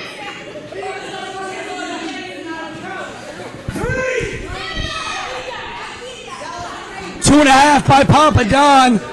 But the same thing you said about Pratt. At what point does it get demoralizing to Pratt? It's got to be upsetting to Papadon. What do I have to do to put this kid down? Well, he's trying to soften him up with a couple of brutal kicks. One to the gut, one to the back. Not looking for a cover right this second, just looking to wear his adversary down, put him to sleep. Missed. Oh, went for a vicious kick to the head, roll up cover there. But Papadon kicking out at 1. To the ropes. He doesn't know where he is. Oh, backbreaker. Beautiful backbreaker. Chop cover, 1, 2. Kicks out again.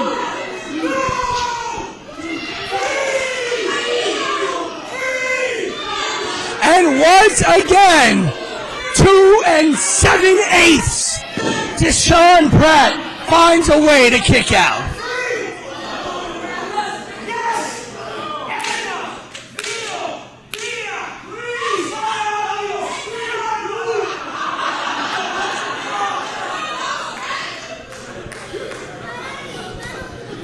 Referee McGrady saying I counted 5 different times and all of them have been 2s.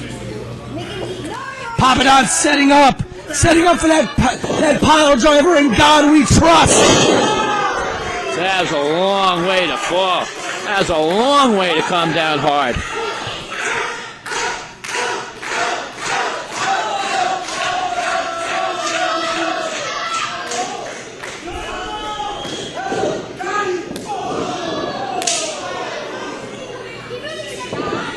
Here's the kicks. There he goes. Off with his head. Off with his head. That's it for Deshaun Pratt. 1, 2.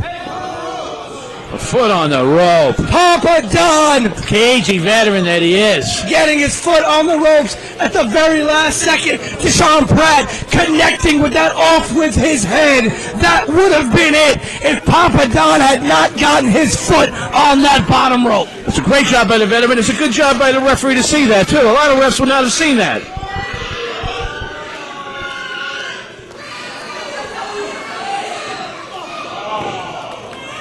Quick grab, buying time, sends his adversary out of the ring. And look at that, Papadon rolling away from those ropes, away from his opponent, as you said, buying him some time, giving him some time to recover. Let's pass off for Pratt. Oh, Papadon takes it right to the gut. Deshaun used that time as well. Went for the sunset flip here. Papadon reaching, trying to stay on his feet.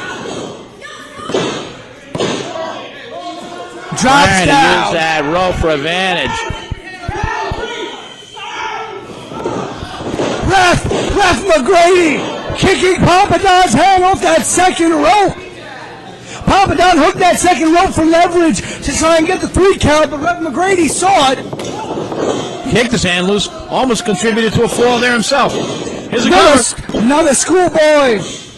Sunset flip rollover. Trading pins here. 2 count. 2 count again. Another 2. That could be the greatest number 2 counts I've ever seen in a single match. Oh, I think the ref's been hit. I think the referee is hurt. Referee, attention averted. Papadon went below the belt. Setting him up. And God, we trust. And our God is Papadon. Cover. Counts 3 him out. count. No coming back from that. Is it? What a match. Here is your winner, the Greek God, Papadon. Now you called it from the minute he came out. All the compliments, all the names, all the experience, and he just outlasted his opponent in this match.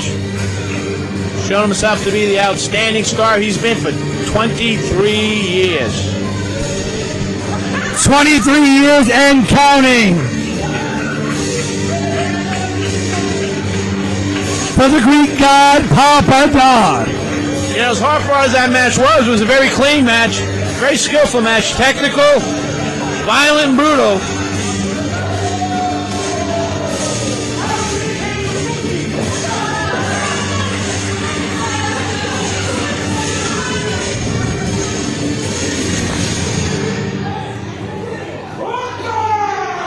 Opa! Are smarter, better looking, and the greatest wrestlers in the world. We do everything better. Ask this guy's girlfriend, she'll tell you. She loves the gyro meat, extra white sauce. Papadon with the big victory here over Deshaun Pratt, the 23-year veteran, expounding on the greatness that is the Greeks. The Prince of Canada is Sean Pratt, everybody.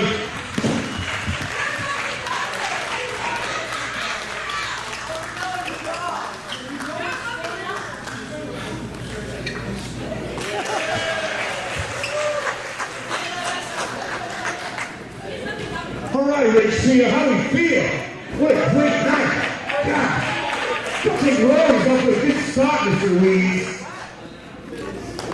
I want to also thank my commentary team tonight, our commentary, the Mr. Apollo Comics, and my sensei, the voice of a generation, Pete Rosado. So, of course, this also means that you're going to be able to watch this for all perpetuity's sake, so keep an eye on the social media, Guts and Glory. We will be available soon. You can watch this event back in its entirety. But right now, we've got a tag team match for you that's going to rip the doors off this place. Are you ready? Oh, I know I am. This is a big one. This next tag team match is scheduled for one fall. Introducing the first team.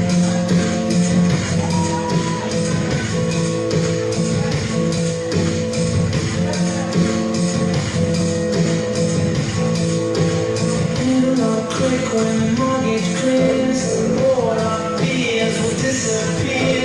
Ready to go to bed, I'm staying here. I'm at another level that I wanna clear.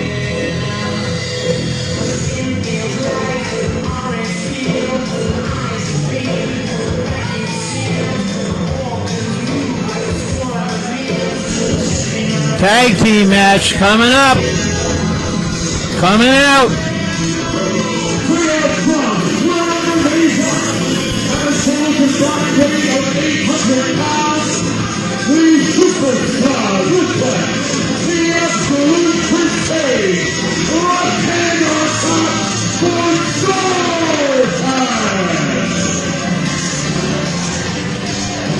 When you talk about one of the best tag teams in the New York, New Jersey area, many people do not mention the Zoltan, Absolute Chris Cage, and the Superstar Whiplash.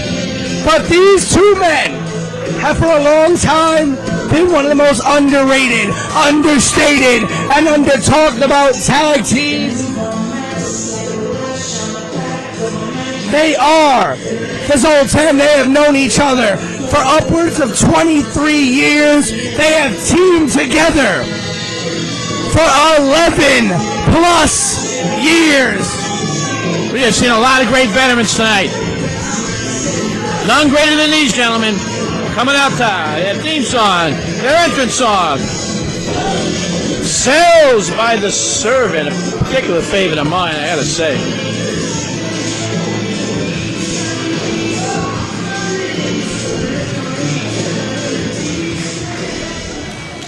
You know, and it is not often that you see Chris Cage, Absolute Chris Cage, lace the boots up anymore and put on the leather jacket. Normally you see Absolute Chris Cage walking alongside the 7-foot-tall storyteller, the man known as TJ Marconi, because that man, Absolute Chris Cage, La Camorra, the man that pulls all the strings.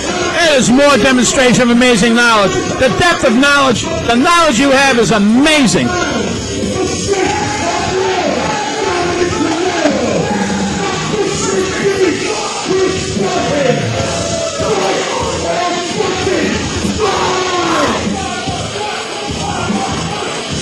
Once again tonight, a younger adversary coming out, looking like the house on fire. The last couple of times, they have not won. They have not beat the veterans. They have not beat the experience. Well, listen, I will get to the incredible tag team that is Fight or Die in a second. But I was talking about that man right there, Chris Cage, a man who has traded in recent memory, the boots and the leather for the trench coats and the contracts as La Camorra at Project Codename Wrestling. But don't fall asleep on Chris Cage.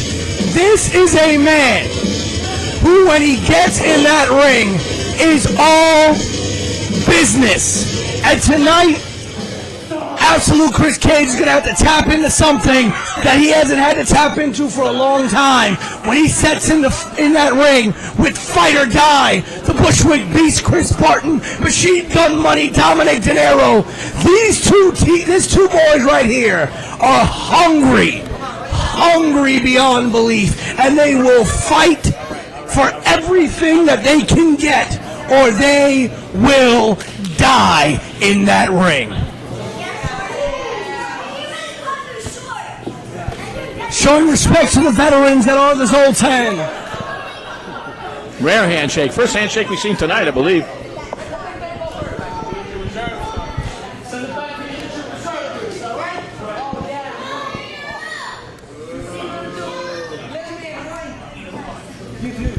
Now, I talked about Absolute Chris Cage. He doesn't always lace up the boots anymore. And with that, he has a lot of experience watching guys like Chris Barton, watching guys like Dominic De Niro, while he stands alongside TJ Marconi at Project Codename Wrestling as La Camorra. He's been able to get files on all these guys, be able to see all their styles without having to get in the ring and fight them. And so Zoltan, even though they've never been in the ring with Fight or Die, are going to know a lot about them, because of the experience factor that Chris Cage has had in his new role as La Camorra. Now, they've never been in the ring together against each other, these two tag teams? Well, they have been in the ring with Barton as an individual and De Niro as an individual. Correct. Who makes a decision to put these teams against each other? Who has a pencil, so to speak, to decide how a matchup like this is going to be made? Because that is some great matchup.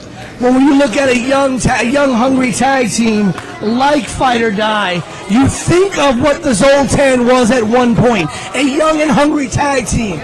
These two men trained alongside the legendary Maximos, the legendary SAT, and having to live up to the reputation that their trainers had as one of the best tag teams of the whole entire generation. And the Zoltan had to live up to that. And so when you see Chris Barton and Dominic De Niro coming out of Brooklyn, New York, watching teams like the Zoltan, watching teams like the SAT, they grew up wanting to be just like them. We got nothing. That's what he's calling. We got nothing. We got nothing. Circling in the ring, looking for an opening. Adopting almost a boxer stance. Listen, Whiplash is a dangerous individual. Whiplash does not approach you. Cover here by Whiplash. Rolled into what looked like a submission there by De Niro, but now into a modified crucifix. A 1 count for De Niro as well. Sweeps the leg. Again, look at the movements of Superstar Whiplash. He doesn't approach you like a traditional professional wrestler. He has a bit of that boxing style, that professional wrestling style, a little bit of that almost a martial arts-esque style. He stepped back to slip that punch. Yes, he did. He approaches you in a very unorthodox way, which makes it very hard to know what direction he's going to come at you from and how he's going to counter what you do. Now, what is he thinking about when he's going to tap in with his partner? Well, when Whiplash tags out, it's going to be because Chris Cage is seeing something that he can come in and exploit. So you think that... Oh, beautiful! Beautiful rolling kick there. He's down. By Dom De He Niro. doesn't get back up. We won't see his partner. He's coming in. And you see Cage looking at his partner saying, I saw it. Just a kick, puts him right to his back immediately. He was so right about that. And again, they just... Dodges him again. He knows. Puts him on his back again.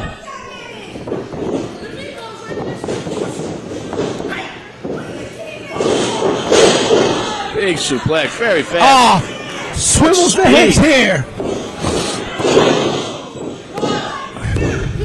Kicks out. What a move. Doesn't look like an old veteran to me. Beautiful bridging. Listen, and that's what's so interesting about Absolute Chris Cage. There's a lot of people that think Chris Cage has fallen off, that think Chris Cage is a little rusty because he decided to do the money move and step to the outside of the ring and help run the business decisions for TJ Marconi.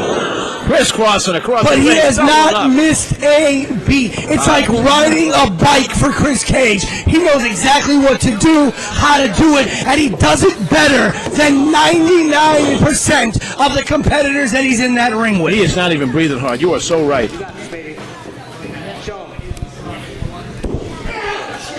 Big pickup into a dangerous spot in the corner of the big man.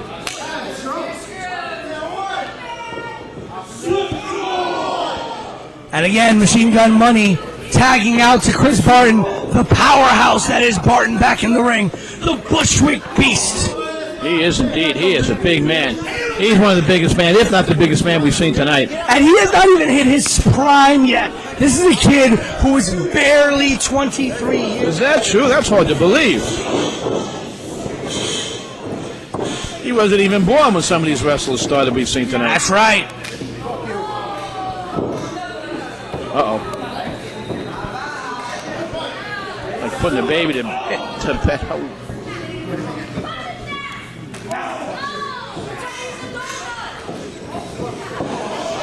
Oh, catches him. Hung up. That's no place to be. Oh! Almost powerbomb Whiplash through the ring.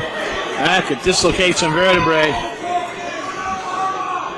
And Cage looking on in disbelief as his partner. He has taken the lion's share as a punishment in this match. Rolled over, an easy target, held down, foot in the neck, being counted. Can't count that. Can't hold a man down, foot in your neck, count Well, that. the foot wasn't on the neck. The foot was on his chest area, so it is considered a pin. But it almost got the win. That's how much that power bomb, how much damage that power bomb did to Whiplash. That's true. That cover, such a nonchalant cover there by Chris Barton, almost got them a 3. Oh, and it's speared. Here comes the big man. Oh, doubling in. Beautiful teamwork there. Bear hug into a suplex. I was going to kick out of that. Smart move by Whiplash there. Whiplash sat up after that suplex, that Uranagi suplex by Dominic De Niro, which meant that Chris Barton did not have a landing spot for that big splash, and he had to kind of hold back on it. And it really helped Whiplash because he didn't have to take the punishment of that big splash. That was a great attention to detail by you. I did not pick up on that.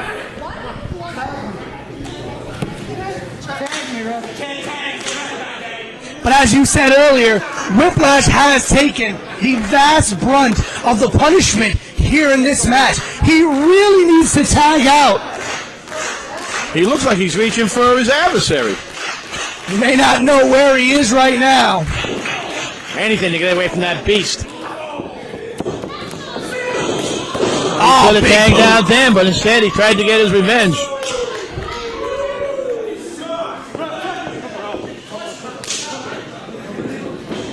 Big boot by Barton. Referee distracted, not a good look. No tag happened there, ladies and gentlemen. Technically, Dominic De Niro should not be the legal man. But because Ref Ozzy didn't see it, and he heard what he thinks was a tag sound, because Barton slapped his own hand, he had the idea that De Niro tagged in. But technically, no official tag was made, but the ref doesn't know that. Oh, he was being counted for a choke before, but that also. Punishment. Comes 3, 2, 4, 5. Whiplash fighting back. Flying at him, 8. But he needs to get to the corner and tag in Cage. Missed him. Oh, beautiful. Beautiful crucifix rollover, but De Niro was able to roll through it.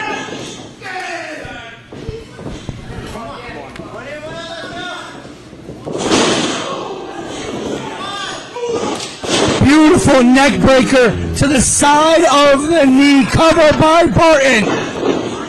And Cage getting in to break the pin of that would have been a 3 count right there. Cover again by Barton. I wonder if he's doing Whiplash any favors, leaving him in the middle of the ring like that. My goodness. Well, he broke up the pin, which is what mattered. But that very easily could have been a 3 count after that double team maneuver. And you've seen that well-oiled machine that is fight or die. How they tag regularly. They're regularly on shows together as a tag team. It's been a long time since Cage and Whiplash team. In fact, the last time they were involved in a tag team match with each other was well back, right before the pandemic started. Is that so? I am not aware of that. It has been almost 2 years since these two men have been able to have a tag team match together. Now, Chris Cage has wrestled in a singles capacity in some places, and Whiplash has wrestled in a singles capacity in some places as well. But the last time these two men tagged was over a year ago.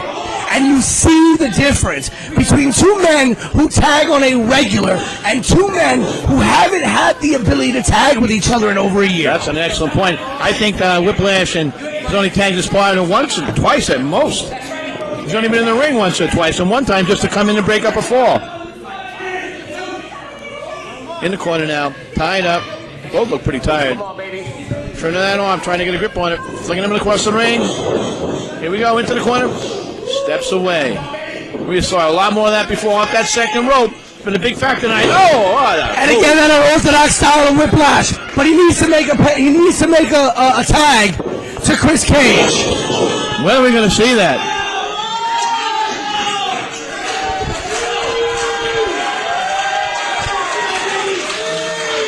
Both the shins to the solar plexus and the abdomen. Both men down. Whiplash has got to get to Cage. He's going to try. De Niro trying to stop him. He's tagged. Cage is in. Takes down De Niro. He's cleaning house. Trying to take down the big man, Barton. Oh.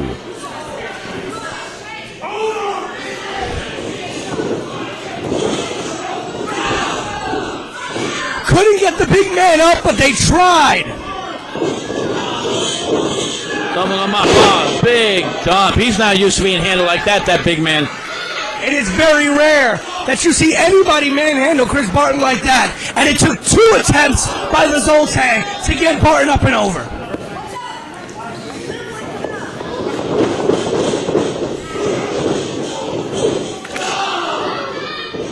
And here you see the tag team machinations of the Zoltan working together. They chop him down. Oh, beautiful flatliner. Great throw. What a toss. What a tag team move that was. Missed him. Went for that senton, but came up a little short. May have done some damage to his own neck on that senton there. This may be the opening fight or die needs. Oh, vicious chop. Kick. Bam.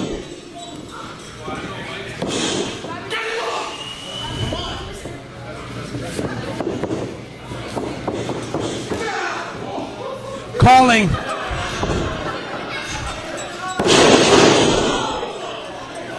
That looks Calling that double team maneuver was Dominic De Niro, and they hit it. But Cage is not out. Cage may be down, but he is not out. Oh, that high-low combination. There goes the splitter. Up high, though. Whiplash up top, broke the count up. Onto the back. Very athletic move. Appreciative hand by the crowd. All the stops are pulled out here. They're leaving nothing. Nothing behind. Nothing in the tank. Nothing but guts. Nothing but a great performance. There's a reason why these two are called fight or die.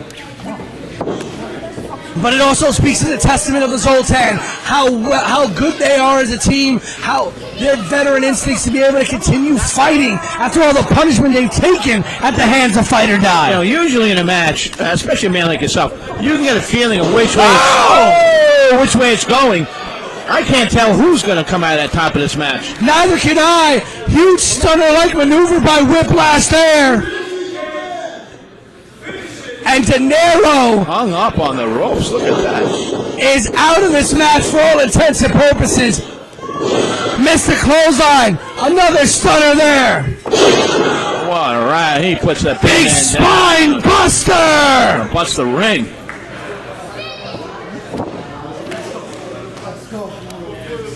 They got something planned. Something big here. 2 of them together. It's going to take a team effort to finish off a man that size. Barton is down in the middle of the ring. The Zoltan, they may be looking for that tidal wave finisher. They're both up.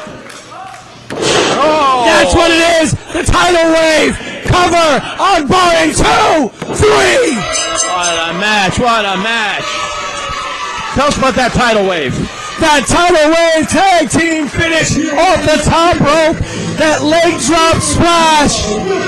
That's an aptly named move.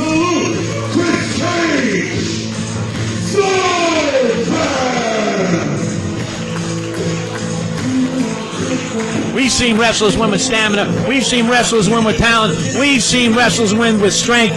Those 2 men won with guts, pure guts. And with the guts come the glory of victory.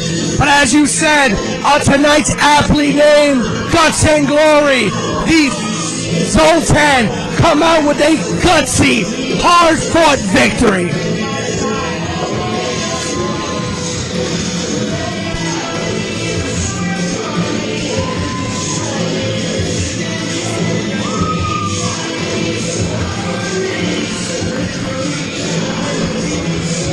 Still showing a lot of respect, not taking advantage of a downed adversary. See that all night. All night we've seen a lot of respect. We have seen an incredible night of action. But ladies and gentlemen, we have one match left. Tell us about that match coming up. The main event. The legend, the icon, the man, the myth, Dan Moff goes one-on-one with the young up-and-comer, Dino Constantino. And you gotta wonder if maybe Dino has bit off a little bit more than he can chew in this big main event.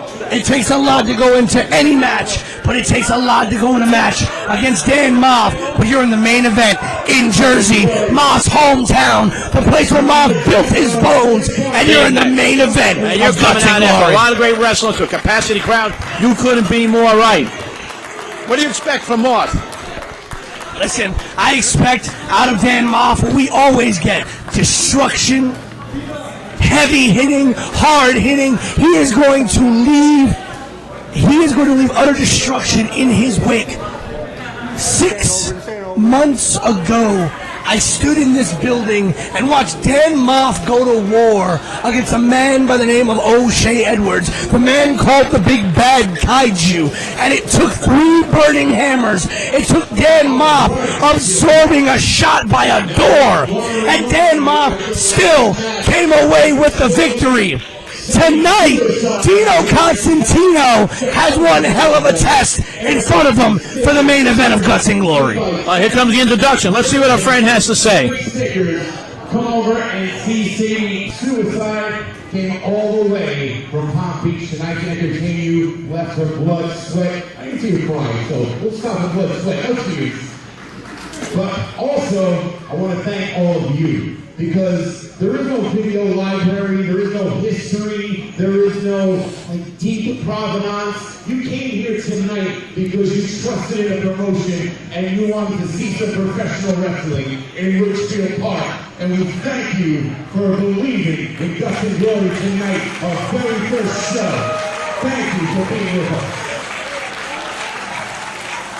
You know how much gas money costs through all this traffic? Some of us probably flipped each other off on the way here, not even knowing it, but we all got here, and we all had a great night. But right now, I need everything you have left, because this is your main event for the evening. This is a singles match, scheduled for one fall.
I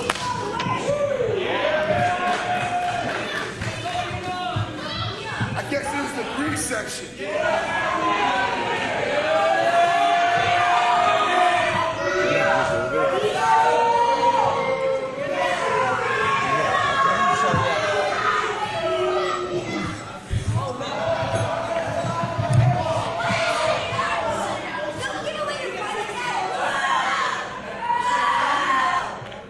This your favorite DC Army right there.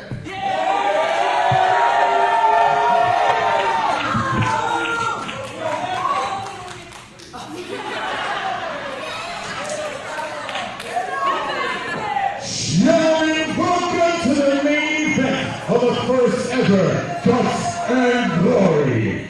This is a singles match scheduled for one fall. Introducing first, in the far corner to my left, he is fighting out of Brooklyn, New York. He weighs at 220 pounds. This is Dino Constantino.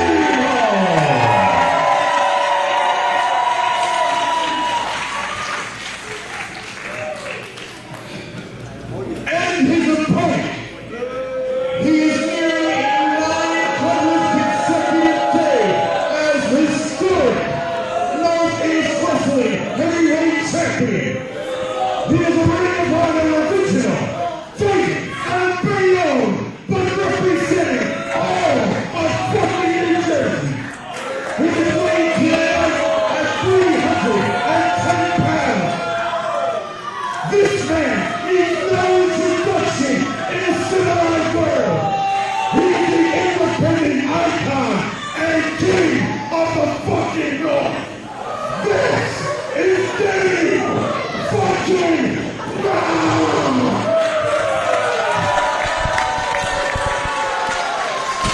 All right, partner, here we go. And Shane Fair said it himself, and no one says it better. The resume of Dan Moff is illustrious. It is long, and Dan Moff is what he says he is, the king of the effing North.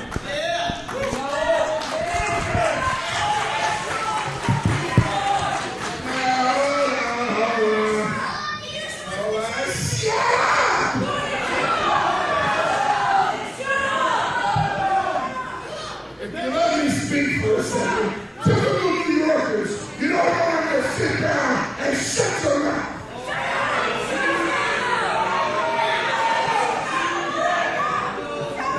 Over here in Jersey, when a man is holding a stick, you sit down and you shut your mouth.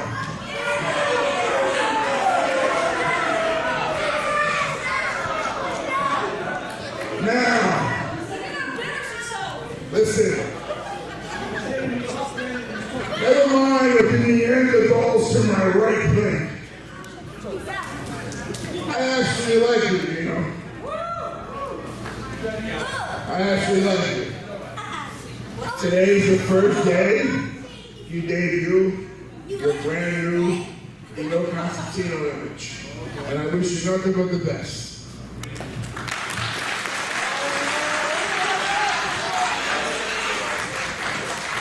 But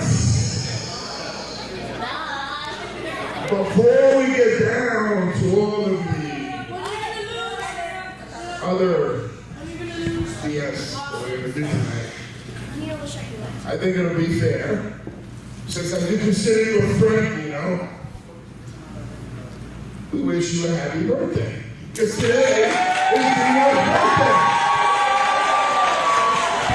Who in the world thought it'd be a good birthday present for Dino Constantino to be in the ring with Dan Moff?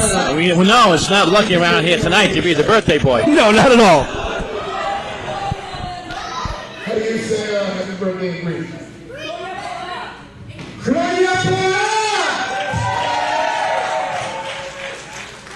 Sounds like you when I stuck my toe at 2 in the morning.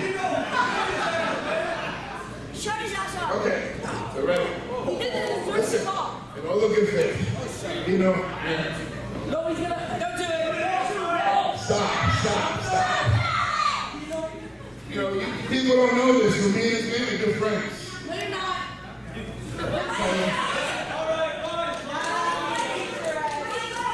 Now listen, everybody join me, please. Happy birthday to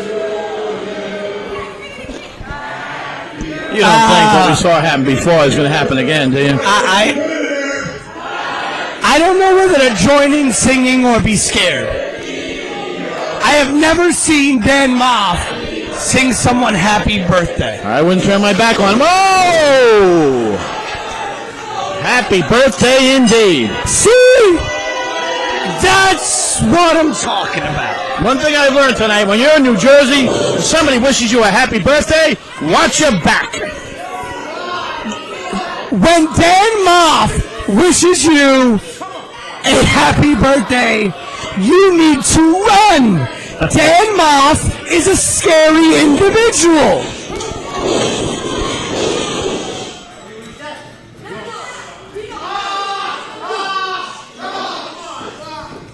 And I knew something was up because Dan Moff said he liked him. Dan Moff don't like anybody. He doesn't like a soul, right? Yeah. You know, in a boxing match, one of the things the refs tell you in every single match is protect yourself at all times.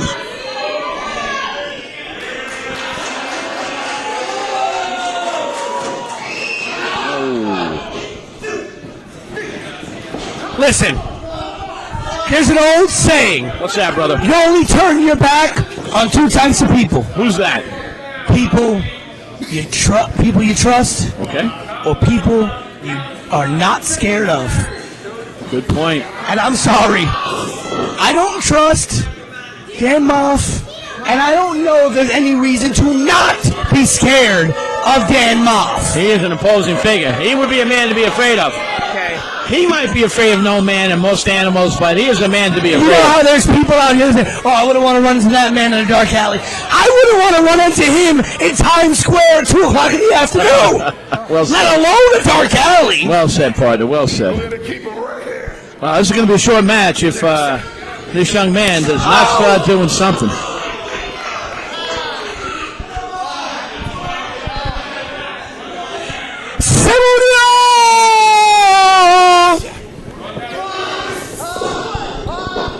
Now, why is there a belief that this young man belongs in this match against his adversary?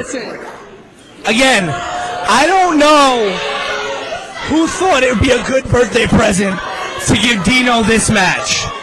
You know, I'm sure somebody in the Guts and Glory office said, well, it's Dino's birthday. Let's give him the main event. Let's give him the spotlight of the main event. But whoever it was, listen, giving him the main event on his birthday, that's a good birthday present. It was indeed. But against this man? Not so much. Not so much. That's like being told by someone, I made you a cake for your birthday, but it's made of the exact thing you're allergic to.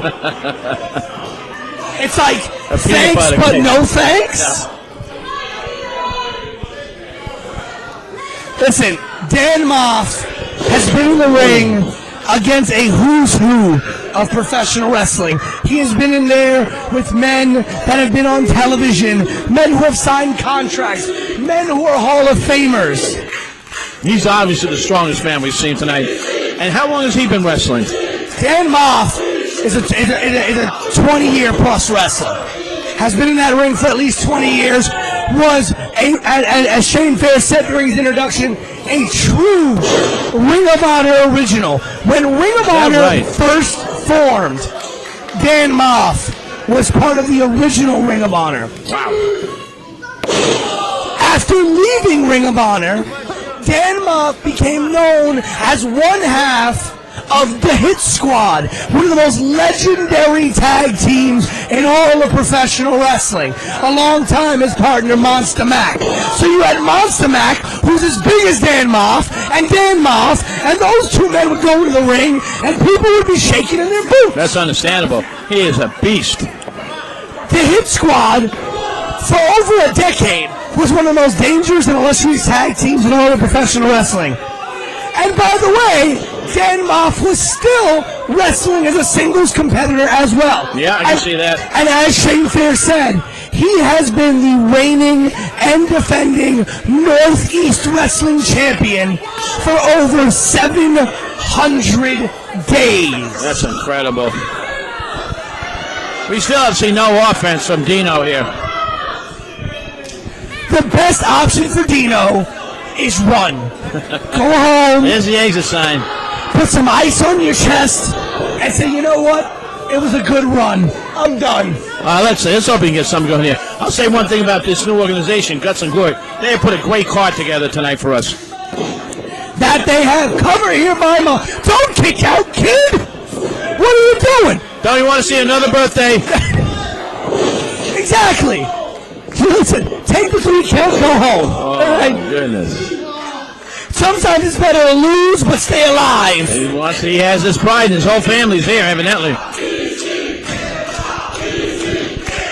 Yeah, but I don't think his family wants to exactly start planning a funeral tonight. They must not like him very much. Exactly. If his family really likes him, they tell him to get the hell out of the ring. Rush the ring and get him out of there. Oh! First offensive save from Dino tonight. Boots up by Dino. Some sustained offense by Dino. He's got to have speed and agility on his side. He slowed down Moff a little. You'd be surprised how fast Dan Moff is.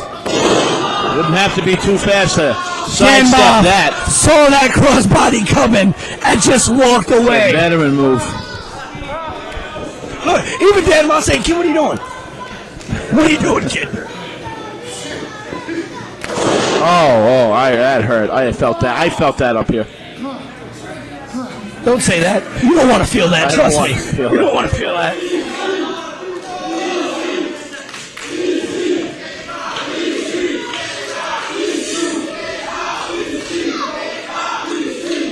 They're chanting this the wrong way. The crowd's chanting DC, and the other part of the crowd chanting Dan Moff. What did they mean to say is Dan Moff could have killed DC.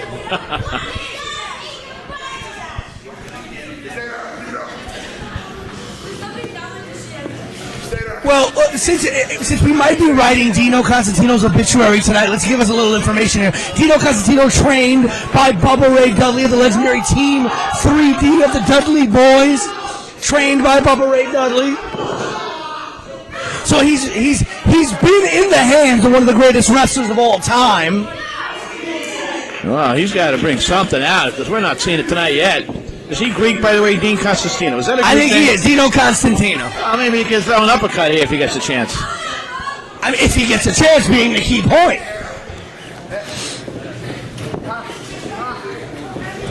And you see, There's an uppercut. This is how good Another. it is to watch a Dan Moff match. You see some of the talent from tonight's matches, from their earlier matches, coming out to watch Dan Moff perform. Big toss. That's our highest toss we've seen tonight. If anything, that is a show of respect for the legacy and the reputation and the resume that Dan Moff has. I think all the headliners are there. I think all the top wrestlers are out here, one place or another. You're looking around the ring, you can see them. Oh! Huge senton by Moff. Imagine that dropping down on you. There ain't no weighted blanket that's going to make you feel like that. I see Suntan Superman sitting right at ringside here watching this intently. He's into the ropes. Should be a respite. Listen, ain't no respite. You know, Dino is very unlucky that this match is happening in Jersey.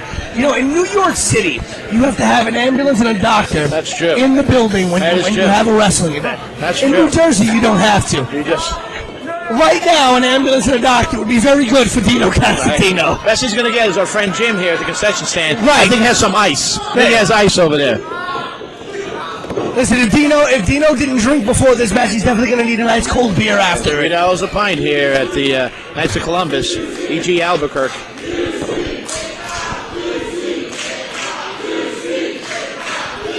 Dino Constantino still fighting and crawling, using those ropes to get up, and Moff not letting up. Moff is out to give this kid the beating of a lifetime. Welcome to the wrestling business, Teaching kid. him a lesson. Looking very weak.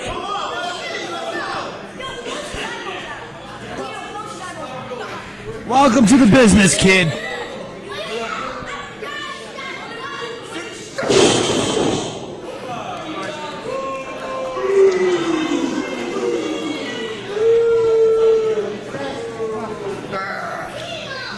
if Dino could just get up. Moss is starting to breathe a little heavy here. He is drenched in sweat. I'm your daddy. Who's your daddy? Who's your daddy? Moth for 500, Alec. Ineffective uppercut. Another one. Struck home that time a little harder. You know, Dino, every time he throws a punch Another to one. Dan Moth, it's like an electric Pokemon trying to attack a rock Pokemon. He's It's wobbling. ineffective. Moss is wobbling. It was. And that is like throwing water on a fire. It's super effective.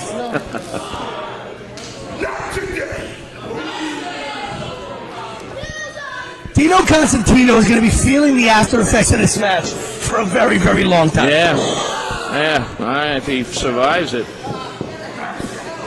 It's the kind of match that, fighters can get old in one match. Wrestlers, too. You know, this is not the match you want to have early in your career. No, this is not the match we're expecting either. We didn't expect such a one-side match for a Oh, I event. did. You did. I did. Oh. The minute I saw Dan Moth, I said, whoa, slow boy, roll up.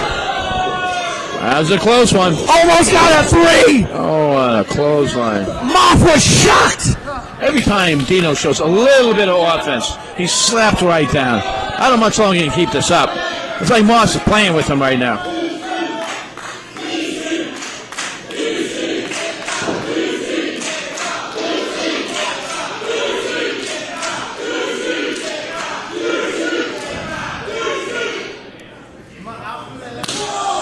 Big slap right down off his feet. That's the first time tonight we've seen a slap put a man off his feet. That just caved in Dino's chest. Did. That's gonna leave a handprint right there that he's gonna see for about a week. This does not look promising to Dino. He's going to come across that ring and lay something on him if Dino does not get out of the way.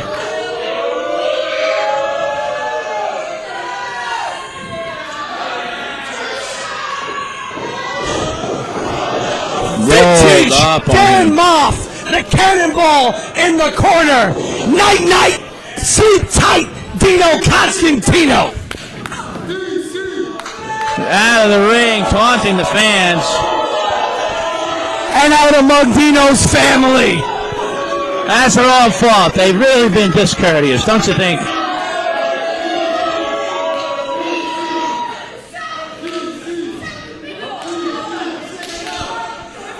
I don't see any of them asking for an autograph over there. Somebody throw in a towel! Throw the damn towel!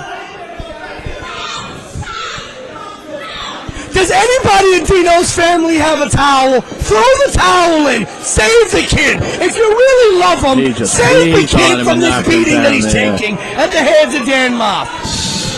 If they loved him and cared about him, they would save him from this. It's turning into a death match, really.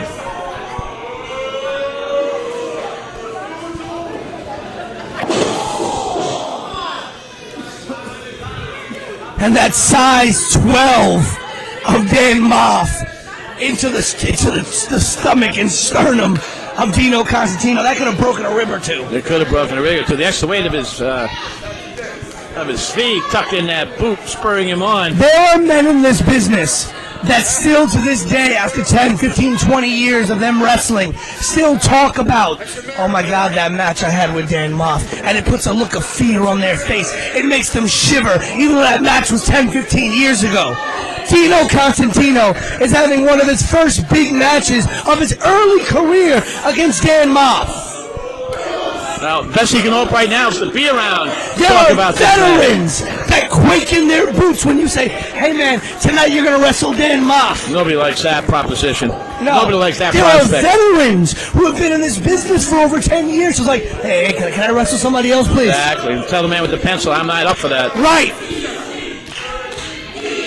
So, for all of that, I do want to give credit to Dino. He is staying in this match. Taking a lot of punishment. He stood in that ring knowing full well what was probably coming to him, and he has taken every bit of punishment. He can just walk out of this ring at any time, take the 10 count, call it a night. That's right. But he's standing there, well, he's sitting there, laying there, taking the punishment, taking the hits, knowing full well this match could be a career ender for him. Yeah, that's a scary thought, but it's so true. We saw it happen last time. He gave him a roll up here, gave him a cannonball, I think you called it.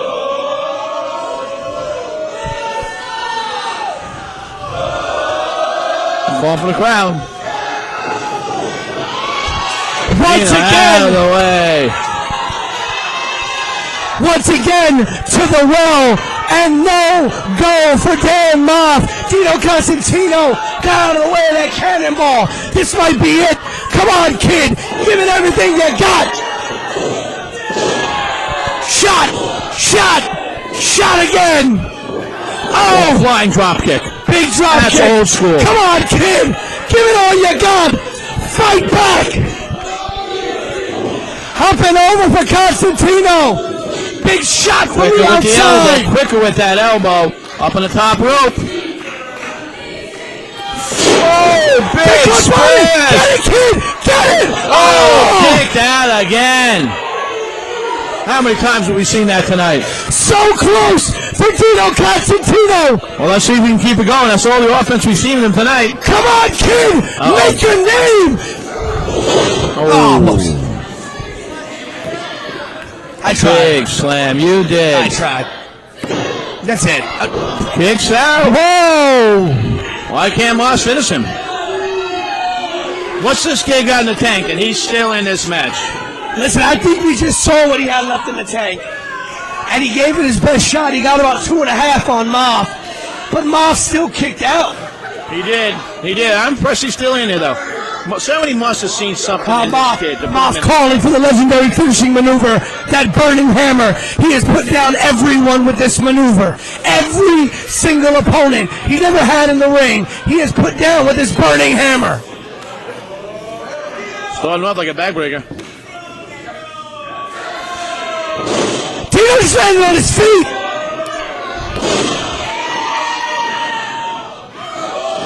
Dino landed on his feet. Leg lock there, kicked out of it. Avoided the burning hammer. Ding dong. Bing bong. Hello. Ref stops a count here. I know it may be the middle of summer, but that's what we call a seasonal nutcracker. The 4. Nash up on his feet. Dino up on his feet. Turn around. Gonna go back to that burning hammer? No. Setting up for a suplex here. But cover. 1, 2. Oh my God. Dino Constantino almost walked away with the biggest victory of his life. That was close. Showing a little life here now. Showing life now. Showing a lot of life here now. Nearly took this match 2 times already. Doesn't seem it's going to end with a cover, though. It seems like something violent's going to have to happen here to bring this match to a conclusion.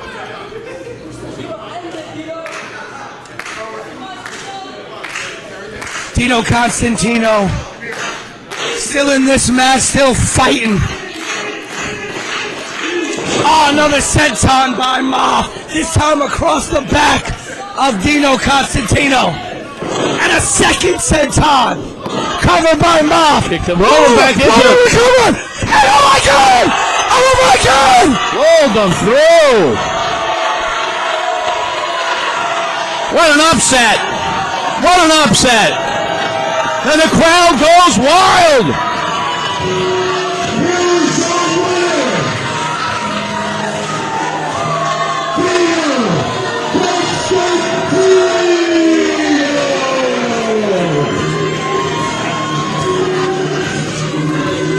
In all my life, in my 10 years of calling professional wrestling commentary, I have never seen such a come-from-behind victory like that.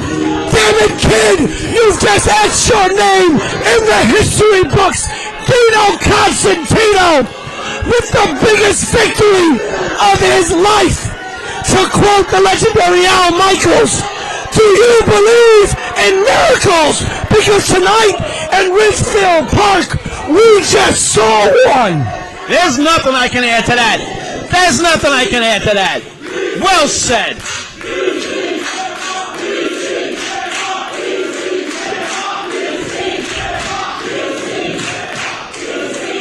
The winner of the main event of Guts and Glory is Dino Constantino against Dan Ma. Dan Ma offering his hand. I don't know if I would take it. You just made your bones. Helps him to his feet.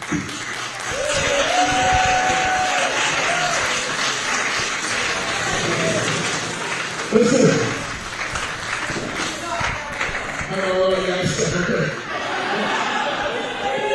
Seems he's got like a rib injury there. Show respect here by Moth.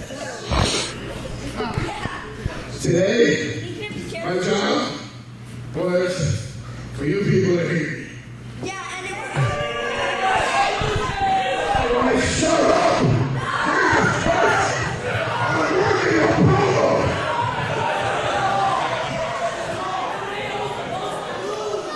Listen, hey, could you sit on my feet down, please?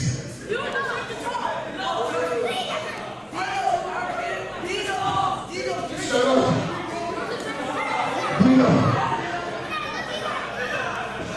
Dino. Since the day I met you, people, Will National introduced me to you, and they asked me to help them out. And, they said, listen, we're not going to tell you much about him. Just learn for yourself. I said, okay. Monday morning, my phone blew up. I said, what? I give this guy my number. All he wants to do is learn. And too many people up north, farther north from here, was giving him a bad rap. Hey, listen!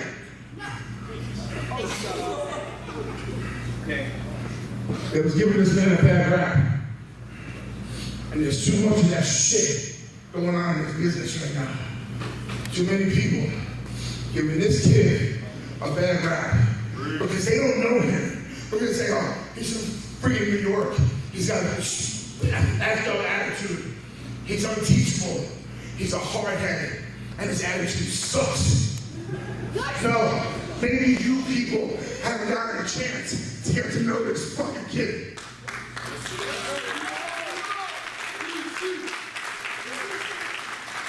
All this kid does is show up. He puts up chairs if he has to.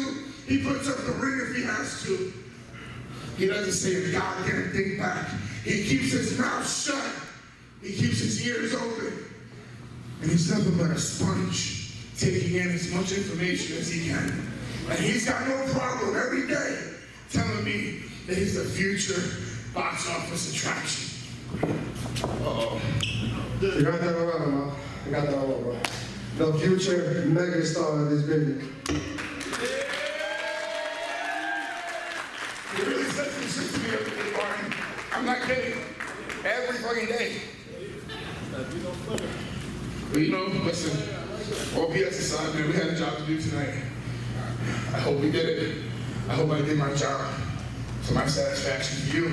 I hope people open their eyes now and take you serious and look at you and look in those eyes. Okay, I see nothing but a kid who's young and hungry and he's looking to go through any single obstacle you put in front of him. Just give him a fair friggin' playing field of the bullshit, of the lies, of the stereotypes, and give kids like this, give kids like fucking De Niro, give kids like what?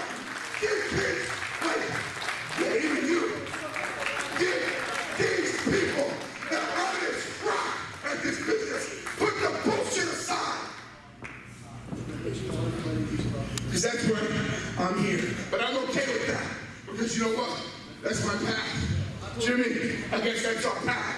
Making stars, keep making players for tomorrow. I guess that's what we gotta do. So Dino, listen, these are your people. This is your night. I'm gonna leave you with the ring. Love you, Dino! It is a very, very rare moment in history when Dan Moth puts his stamp of approval on somebody, but when he does, it means everything. Well said, well said. Leaves him with the ring. Leaves him with the ring. 20 plus. Oh!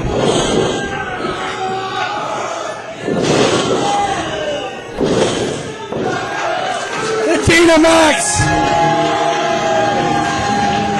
Mom had one last lesson to teach the kid, and he passed with flying colors. But what Moff said is true.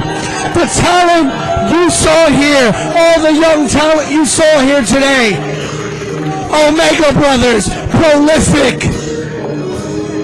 Dino Constantino, Sebastian Cage, Johnny Santos, Chris Barton and Dominic De Niro, Fight or Die, Anastasia Morningstar, Sadie Suicide, all of them. Those are the stars of tomorrow. That is a great way to sum it up, my friend. A great way to sum it up, and a great night of wrestling. Here, Guts and Glories, first show ever at the E.G. Albuquerque Knights of Columbus Hall, beautiful Ridgefield, New Jersey. Ladies and gentlemen, for Guts and Glory Pro Wrestling, I am the voice of a generation, Pete Rosado. Until the next time, enjoy your summer. We will see you when Guts and Glories return.